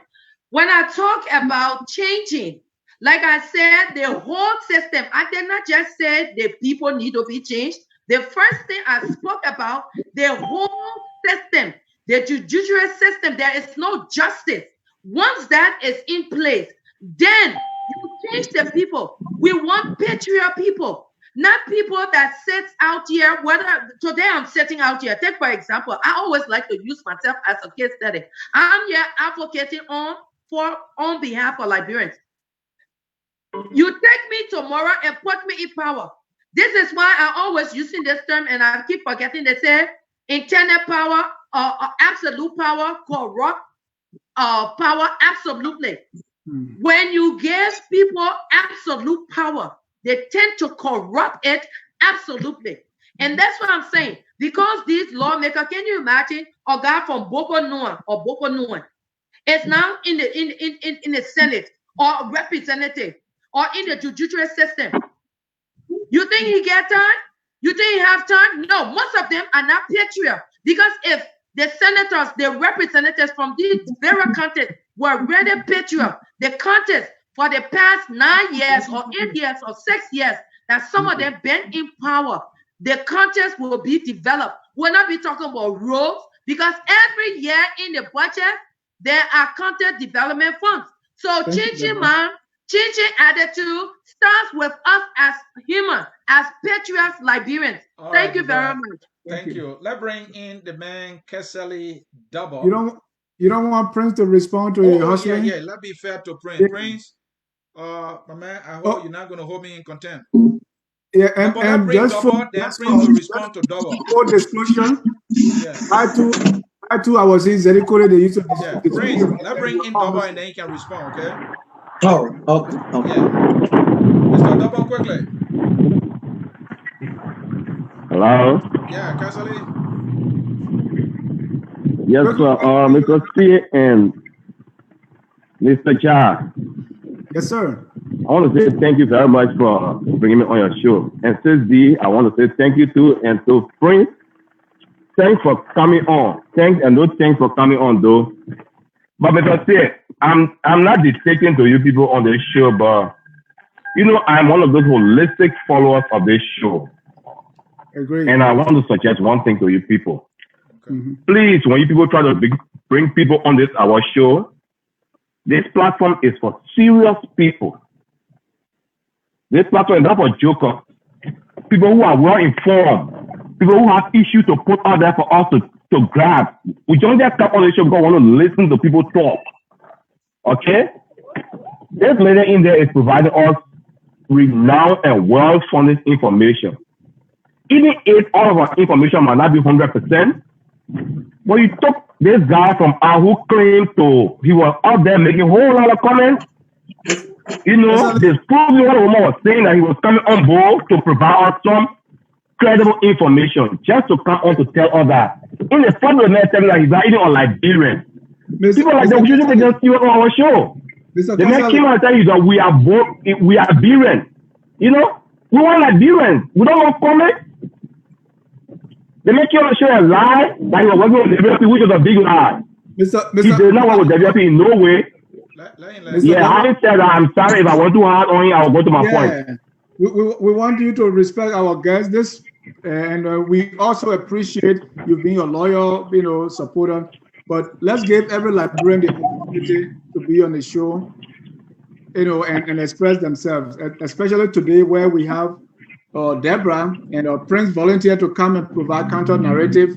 We want to give him the opportunity to do so. We are not perfect. We are doing our best behind the scenes to do the best. We may not take all the right decisions, but we are doing our best. We want to give the opportunity to every Liberian to be able to express themselves. It's better for us to talk than to fight. Mr. C, back to you. Yeah, thank you. That's true. You're right. Thank you. I appreciate that. Thank you. And okay, I'll go to the WFP issue. The issues are all out there. WFP has told you that she's taking 6% of every contract. The brother came on the platform. The first thing he said was that the reason why WFP is doing this thing is because of emergency. Let me tell you one thing. WFP always operate when it comes to emergency. That's their duty. That's the mandate.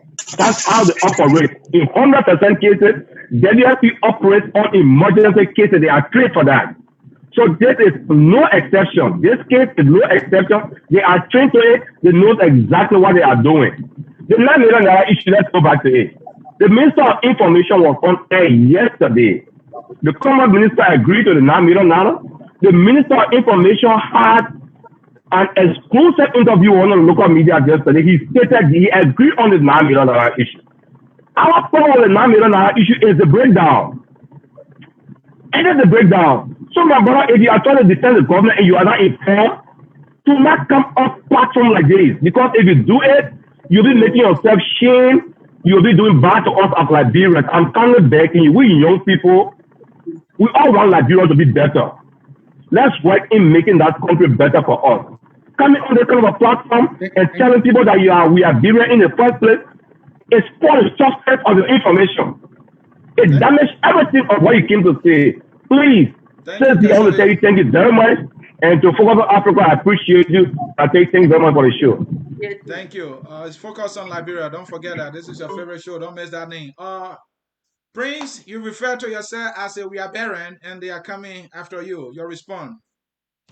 First of all, let me say again, before responding to people who have no substance in the issue, happy month, especially a month of the militants, the months of the gladiators, the months of the foot soldiers, and the months of Weah barren. I want to say happy June, the month of the militant, to all citizens and to all patriot Liberians. Again, I have to come promote sedition on this platform. We have to discuss issues. Don't waste my time. I got to go to work. Sir, do I have the platform, sir? Yeah, you okay, thank you. Prince. Thank you. Now, my brother made a very good point. Like I said, I am not an official guest. It's because of some of the mis and disinformation that was being provided, and I choose to come, like any other person who is calling. My brother made a very, very good point. When it comes to this issue of the report, people are yelling here and there, and they are bringing distorted information as if this entire process is over and that the people have submitted a report.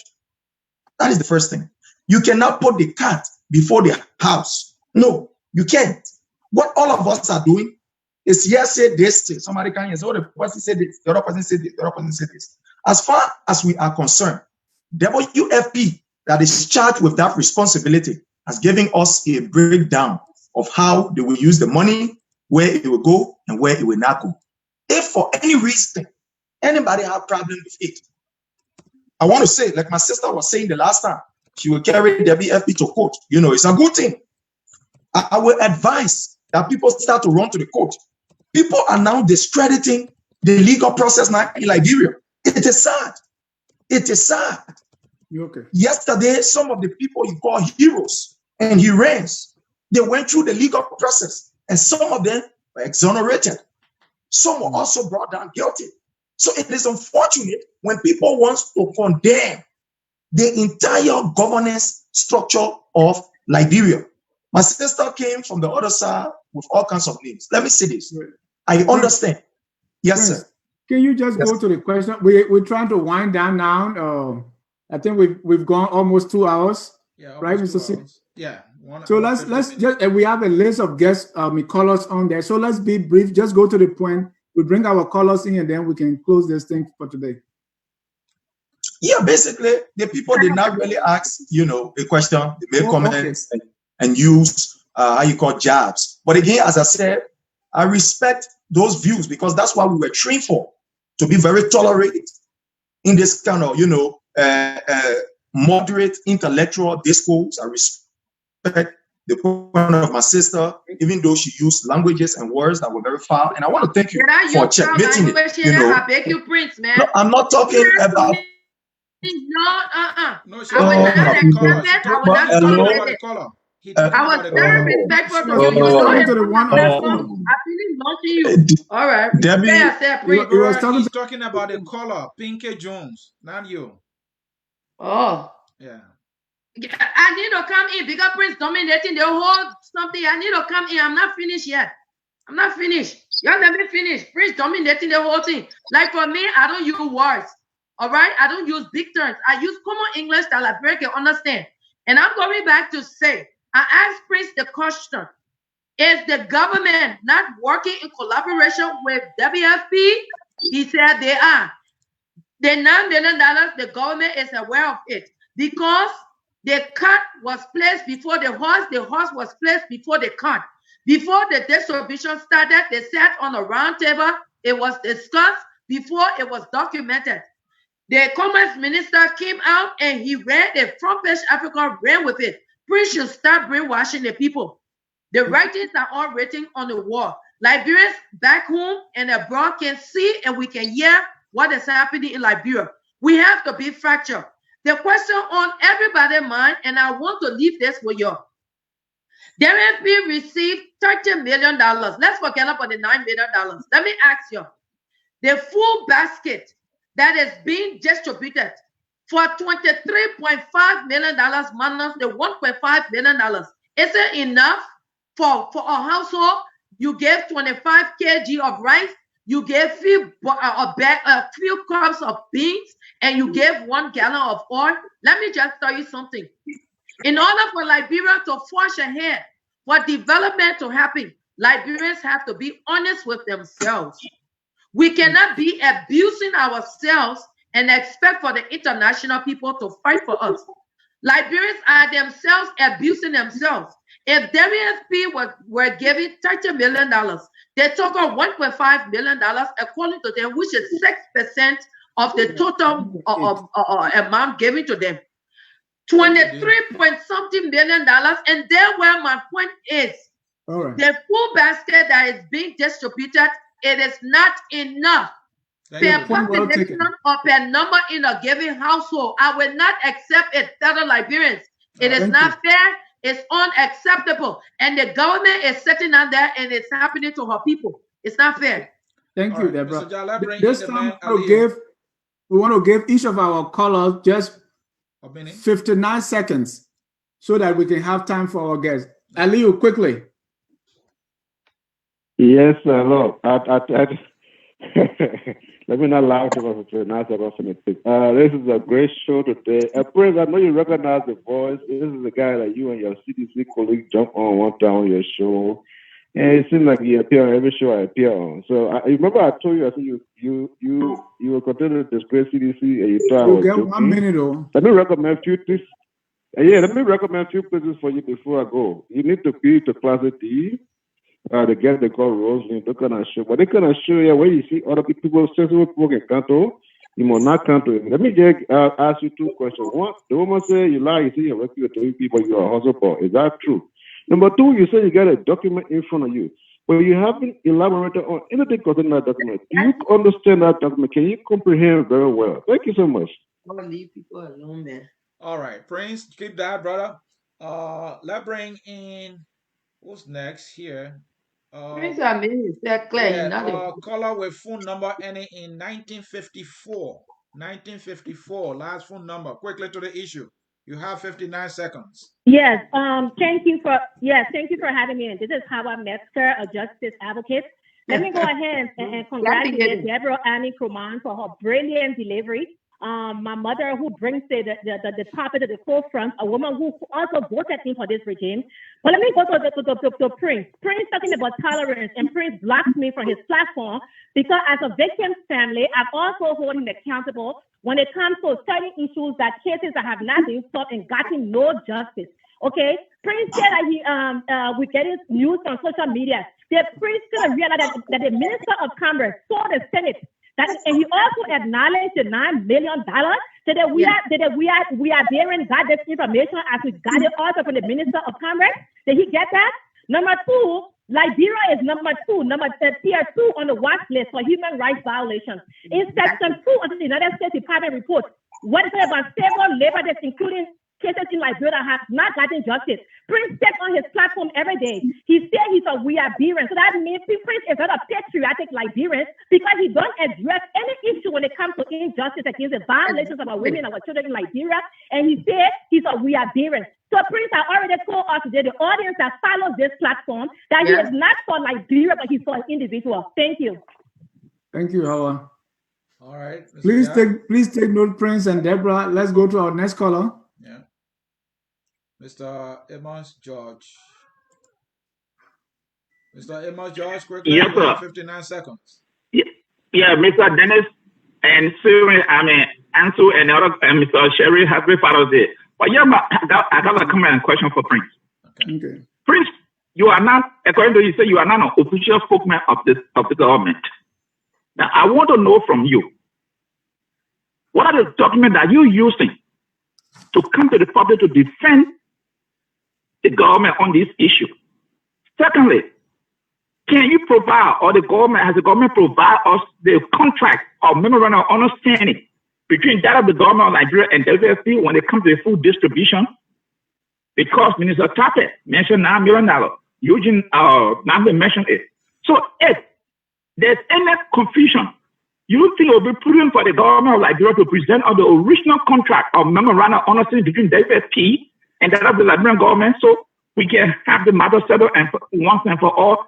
And third, you don't think it would have been better for the WFP or the Liberian government to save costs in those countries to ask that if there are vendors that could provide the right so they could purchase it there?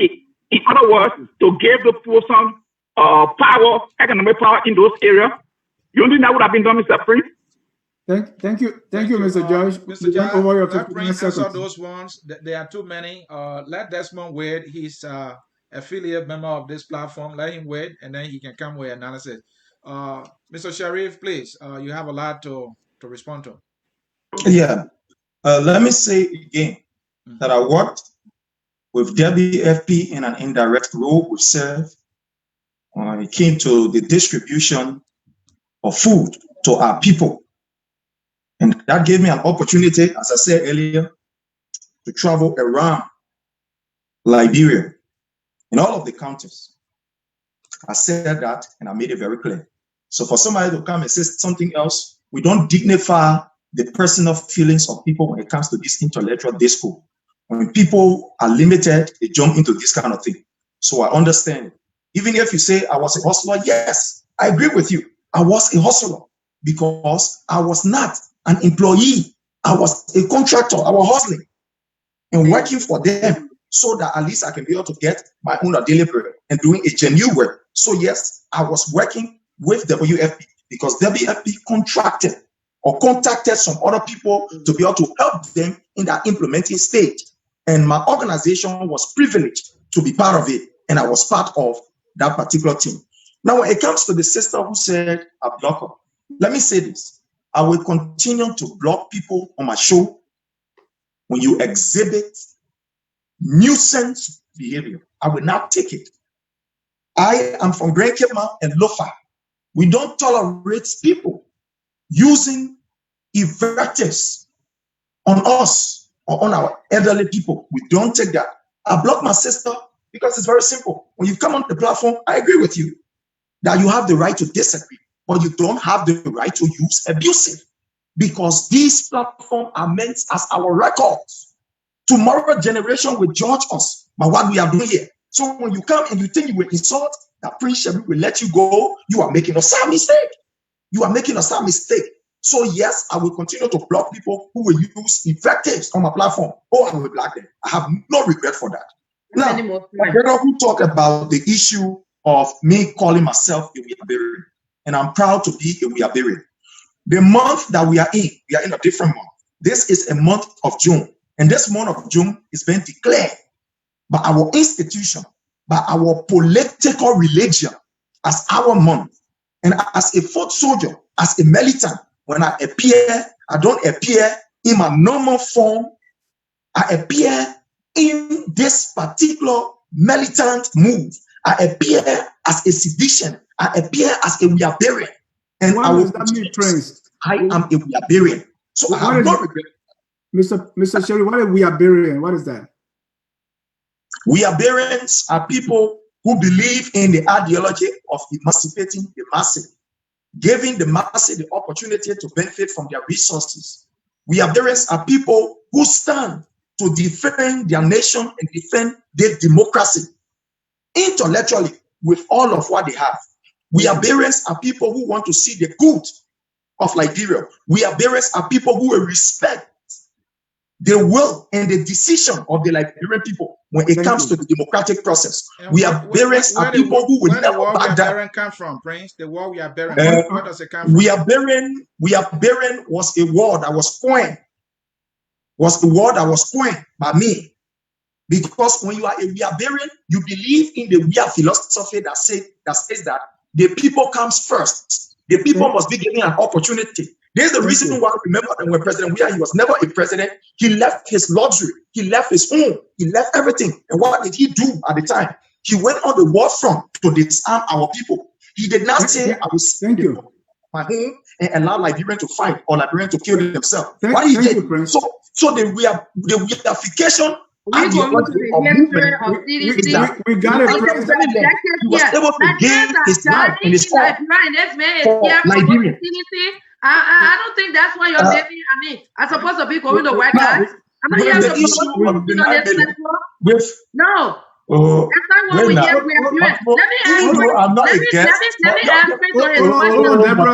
Hold on, Deborah. We asked him. He was Prince. Please wrap up. We got one more call.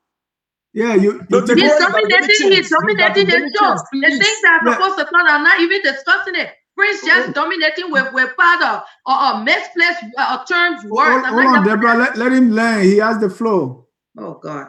Prince, now, when it comes to the issue of the 9 million, and I state and make it clear that government did not take 9 million and give it to them. Maybe some people they have problem with the English when people speak. We probably don't know, but when we speak, we can understand. The government gave WFP 30 million. Out of that 30 million, WFP have a work to do. And that portion is what they allocated for their own operations. So people don't understand that. Where can English was speaking here again? Thank you. English was speaking in. That amount that was there, it was taken from the total $30,000 to be used for their operations. 30 million, Prince. 30 million, sorry, 30 million. Understood, Prince. This kind of thing. I don't understand. I'm confused. Thank you. The issue that you still going? Yeah, he had one more issue to address. Then he will be. Okay. Yeah, the issue that my sister talked about this issue of not getting the information and coming up on this show. Let me say this. I don't talk on what I don't know of. My brother say I'm going to display information. When I start displaying the information, do you have the time to be able to host me? No, because this time is limited. We have all of the information. There's the reason why some of this sensitive information we want to disclose and we use our platform. The reason why we do not use this platform is because the time that is allocated to us is limited, and we respect that. So I will not be able to bring all of this. You will be given more time. So I don't know if that. Yeah, even if I come as a guest, the time will not still be, sufficient enough because other people have participated. Insufficient for you to deal with an issue. So yes, the informations are here, and we've been providing it. Ask my sister. Deborah, I called and I gave her the information. I gave it to her free of charge. All right, Prince. Thank you. Let me progress. Thank you. Let's bring in Desmond. Desmond is an affiliate partner here, Focus on Liberia. Mr. Finlay, quickly to the issue. Give us some analysis. Yeah, from just from listen, I caught the show at the end, and when I got on the show, what I noticed with people, most of us Liberians haven't been tolerant, right? Prince has his views. Prince is not shy about his views. Prince is a Weah and what Prince said. So they will know the definition of Weah. Thanks to Prince. Thank you, Prince, to know what you guys are. It's glad that you own something like that, right? But what I see from people that call in, the callers and the people like, you can't castigate a human being for what he believes in. And I think that's completely wrong, right? And the other lady on the phone, and I forgot her name, she got points to make. But what I noticed is Prince is baiting her in, and she's falling for the bait. Wait for your time, man. When he comes, when you get to your point, you go and have a discussion. You can't argue everything he wants to talk about. Talk about what you want to talk about. Prince is here to talk about we are Liberian all day. And that's Prince's mantra. Because Prince knows if he discusses the issues, he's not going to benefit from the discussion. So what Prince does, and I gather this from a lot of people that try to defend the defenseless. When the people try to defend the defenseless, they tend to make discussion about something else. And Prince has successfully done that today for the part of the show that I came on. So with that being said, I don't want to waste anybody's time. I just want to say we have to be more tolerant to people, even people like Prince. Prince has to be heard. Prince has to be heard. That's why Prince is here. That's the good thing about Focus on Liberia. We listen to everybody and anybody. It's good to talk, like Mr. Jai would say. It's good to talk in the fight, right? So Prince, go ahead, enjoy being on Liberian. Today I know the definition of Liberian. That's why I'm here for everybody to learn. Thank you, Mr. Jai. Thank you, yeah, let's take the last caller, and then our guest will conclude. All right, thank you. Caller with 1228. Hey, how you doing? Caller with 1228. Caller with 1228, please. Go ahead. Okay, hi, how you doing? Actually, my name is Marian Roberts. I'm calling from North Carolina. I get a question for Focus on Liberia. Okay. And I want to talk about Prince right now because everything that he's saying over there is all lies. Okay? Because the flyers you got put up, it was Rosalie and Deborah were supposed to come up. That is the debate I was looking up to. My question here, what's our ended Rosalie? What here? Let me put it in the Liberian way. Where ended Rosalie here? Thank you. That's your question, right? Yeah, that's the good because the flyers you got put up, you can put flyers on with two stuff, and then we see Prince coming on there. One no Prince can lie. From the no Prince can lie. Prince can lie from the beginning to the end. So my question here, because the flyers you put up, and then all of a sudden for me to come see Prince coming, Prince up there singing Prince and watching song again. Nobody want to listen to Prince. We're not going to see Rosalie. So why is Rosalie? I want to know. What is that Rose there? Thank you. Mr. Jai will answer that question. Right. Thank you, Marian. Rosalie, we negotiated with both Rosalie and Deborah. They both accepted. But a day or two after, Rosalie withdrew. She made a certain demand that couldn't be met, and so she withdrew. Luckily, we have so we said nobody can stop the show. We have to go on. So we're going on with Deborah, and Deborah, Deborah started, and then Prince felt the need to come on. And since this is for all of us, we allow Prince to come on. Thanks to Deborah, who told Prince was not the intended opponent on the show, but Prince came, and she was flexible to allow that. Thank you. All right. So, Marian, I hope that answers your question. Rosalie said that people. Actually, I don't think it was very professional because nobody wants to see Prince. No, we want to see Prince. I want to see Prince. I'm my brother. Yeah, leave my brother. Yeah. We want to see Prince. Oh, Prince is a Liberian. Okay, I will talk to you. Okay. The name of the platform is Focus on Liberia. Prince is from Liberia, and he has the right to be heard. And he supports a side. We need to hear from every side. And Prince is, he has all the right to be here. And Prince been conducting himself. I appreciate the way he listening. He waits for his time and he discusses the issue. Whether you disagree with him or not, that's another thing. But we have not gotten an invitation from Prince Show. Maybe he's afraid that when we come over there, the whole platform will be dismantled intellectually. But that's another thing. Hey, we have to close it up. Ladies and gentlemen, they will say, let's start with the lady Deborah. Deborah, you have covered a lot. Thank you for coming to Focus on Liberia, for honoring our invitation and even agreeing for Prince to come and also debate you, even though it was not planned that way. What are your final thoughts? Conclude on the topic. Yeah, Mr. Singh, I would like to say thank you to Mr. Ja also. But there was a topic that we did not cover, and that happened to do with rape cases and injustice in Liberia. We did not cover that topic, but we'll keep that for another time. The rape cases, we did not. I would like to say, like, I opened the program by saying I'm so sorry that my sister Rosalind, was not here for us to take on this debate, but I pray that in the future I will be ready at any time. I say hats off to Prince. Prince is a dear brother to me. To be honest with you, Prince, we are Buddhists, period. Buddhists. We are opposing forces, but we are Buddhists, and I respect him for his presentation. But I would say that Prince was not being factual. Everything Prince was saying is just to cover up the lies for the government.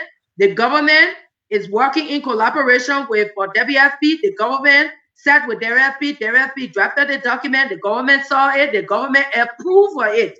All right? Because it's their money. They have to monitor it. This is why they have a team in place that are working along with WFP and monitoring how the money is being spent. So the government is doing injustice to her people by giving $9 million for logistical purposes, where in government, let's assume that WFP do not have these places anymore because they moved from emergency to development, but the government have places to cover costs or less cost. The government could make those area available in the various counties.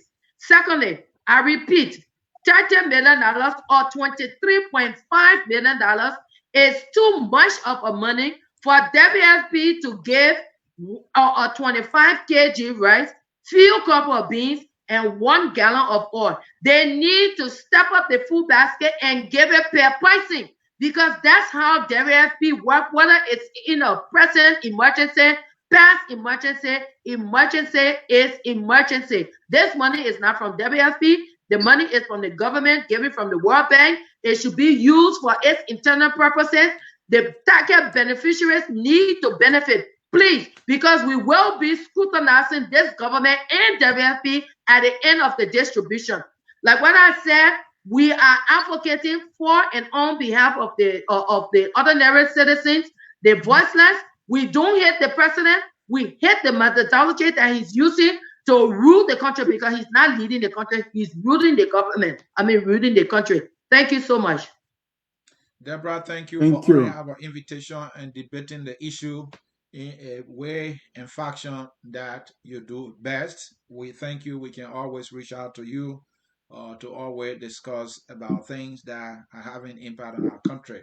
Mr. Prince Sharif, we want to say thank you for volunteering and coming on to provide an alternative of view to the topic. We appreciate that. You may conclude, sir. Yes, sir. Let me say to people first, at no point in time that Deborah was ever a sedition and supported the ideology of this government. Heard somebody saying, oh, she supported. No, she is here. At no point in time. The second issue that I want to say here is with the issue of the bridge and waterways, we should talk about. She make an allegation that about a good percent of people who are on that particular project, they are seditions. That information is false, is misleading. That particular program was set up by the previous government. And when this government took over, they decided to maintain the staff, and everybody else that was there was working. So for you to come without any statistical, analysis or facts or proof to say people that are there, they are sedition, that information is wrong. And let me say this. When I come on show, I don't come on show to convince people who are seated. I don't come to argue. I've come to put my point across. And my point across is that, yes, there are challenges. But what we have seen in this very significant short period by this government, we think that the government is on the right path. Look at in this short time. education, tuition free. Look at the building of roads. She talked about the RIA road. Our sister don't even know that this RIA road, as we speak to you, is going on. She don't even know that. But I understand because of some busy schedule. She don't even know that there are hospitals that have been built across Liberia. We are taking Liberia from Monrovia and carrying it to the rest of the other counties. People in the counties are feeling the impact. So when I come on platform, it is my message that I come to push across. And my brother understand it. The brother who called, my brother Charles or so, whoever, I'm forgetting his name. When I come on platform, let me say this, I come to push my information across. Because if I argue with you for nothing, just one day, you will not believe. All you know, praise get home or yeah. So even when I can't eat up behind me a singing song, holy, holy, you will still say, I get home, I eat, so I say to for that I can't give the information. And the information is across. That this government is working and is doing things in the interest of the Liberian people. Are there challenges? Yes, there are challenges. But we think that the way government is proceeding is in the interest of the Liberian people. And what we need to do as Liberians is to work along with this government and provide our alternative instead of criticizing, condemning without any recommendation. When we come all like Simon Freeman, an opposition leader who sometimes will go back and forth, but when he comes up, he provides information, give recommendation. And I think it's a good thing for us. But when you come and condemn and criticize, me, I will come and tell you what the government is doing. It's up to you. Whether you know I know the issue, whether I not know the issue, but the information will go across. So again, thank you for giving me the opportunity. I'm not an official guest on this show, but because like everyone else, they are participant and I was given the opportunity. But if you want to hear more of this thing, I will advise that you go on my show. And like you say I don't invite you. But I was putting things in place. My brother see it. And to the FOL family, I was putting things in place. I think now you are seeing the improvement on my platform under the Palava Hut. Yeah. Okay, so I didn't want to bring people like you, who I know that you are an opposition. I know, even though yesterday, but I know you are get picture, I get record of you, and I know that you are an opposition. There's the reason why you conduct your side of the show the way you conduct it. But still, you my brother, and you my brother. So therefore, we'll find a time so that we can be able to bring people on now that the show is sophisticated with all of the modern devices you can think about, and we can equate it to that of even CNN. And I want to say thanks to Papi Flomo and all of those who continue to support our effort. So until we can meet again, my people, you're thank you. You always say, "Oh, not like me, I be Liberian, I'm baking you. Let each other and let be tolerant of each other." So thank you, and I respect everybody, those who even disagree with me or disagree that we are all one family. That would not throw me nowhere. We ain't Liberia would belong. So until then, my brother John, thank you so much. Thank you. Thank you, Prince. And we want to openly invite you for an official debate with somebody else, or even if you want to appear, so that we can discuss it. I know today was impromptu, but we want to organize a better debate with somebody who and you disagree right here on FOL. Yeah, let me say something, sir, to just respond to that thing quickly. Sometimes I tend to default with this issue of debate too much, because at the end of the day, people will not understand. Even if I bring in your papa, who is now waiting for an invitation to come to be part of the program, they will not stay listening. Yeah, they are mindset already. Okay. So, but anyway, we'll talk beyond the line. We'll talk beyond the scene that the people can see. But we want to thank the two of you for your time. Thank you, Deborah, aka Killer Bean. I saw somebody say Deborah smoked Prince out, so Prince came out. So I don't know what kind of fire you applied that got Prince out of the hole. That's my brother. I mean, we compare notes behind the scene. All right. But thank you guys so much. And thank to our viewers, the callers, and everyone else who contributed. Back to you, Mr. Sia. Thank you, too. On that note, we want to say a very big thank you to those of you who have been following our broadcast here. We want to remind you that we are here because you listen to us, and we dearly, dearly appreciate that. And we want to ask you to continue doing that. We need to talk about Liberia because it's the only country somebody continue to say we cannot be deported from. Whether or not we are in other places enjoying the best of life, we must talk Liberia because Liberia is that birth country, the only one we will have. We have a son here that says we are all Liberians, and that's the son that will be taking us home. I want to say thank you. Please do not forget to subscribe to our YouTube channel. All the shows are uploaded there for you to also follow. Like our Facebook page so that you can get that notification when we are live. Yeah, I focus on Liberia. We educate, we elevate, and promote all things Liberia. Don't forget Corona. Corona, that ugly girl is still around. I call her ugly because I see her victims. Not a single beautiful girl will do that to anybody. Keep yourself safe and bye-bye. We all have been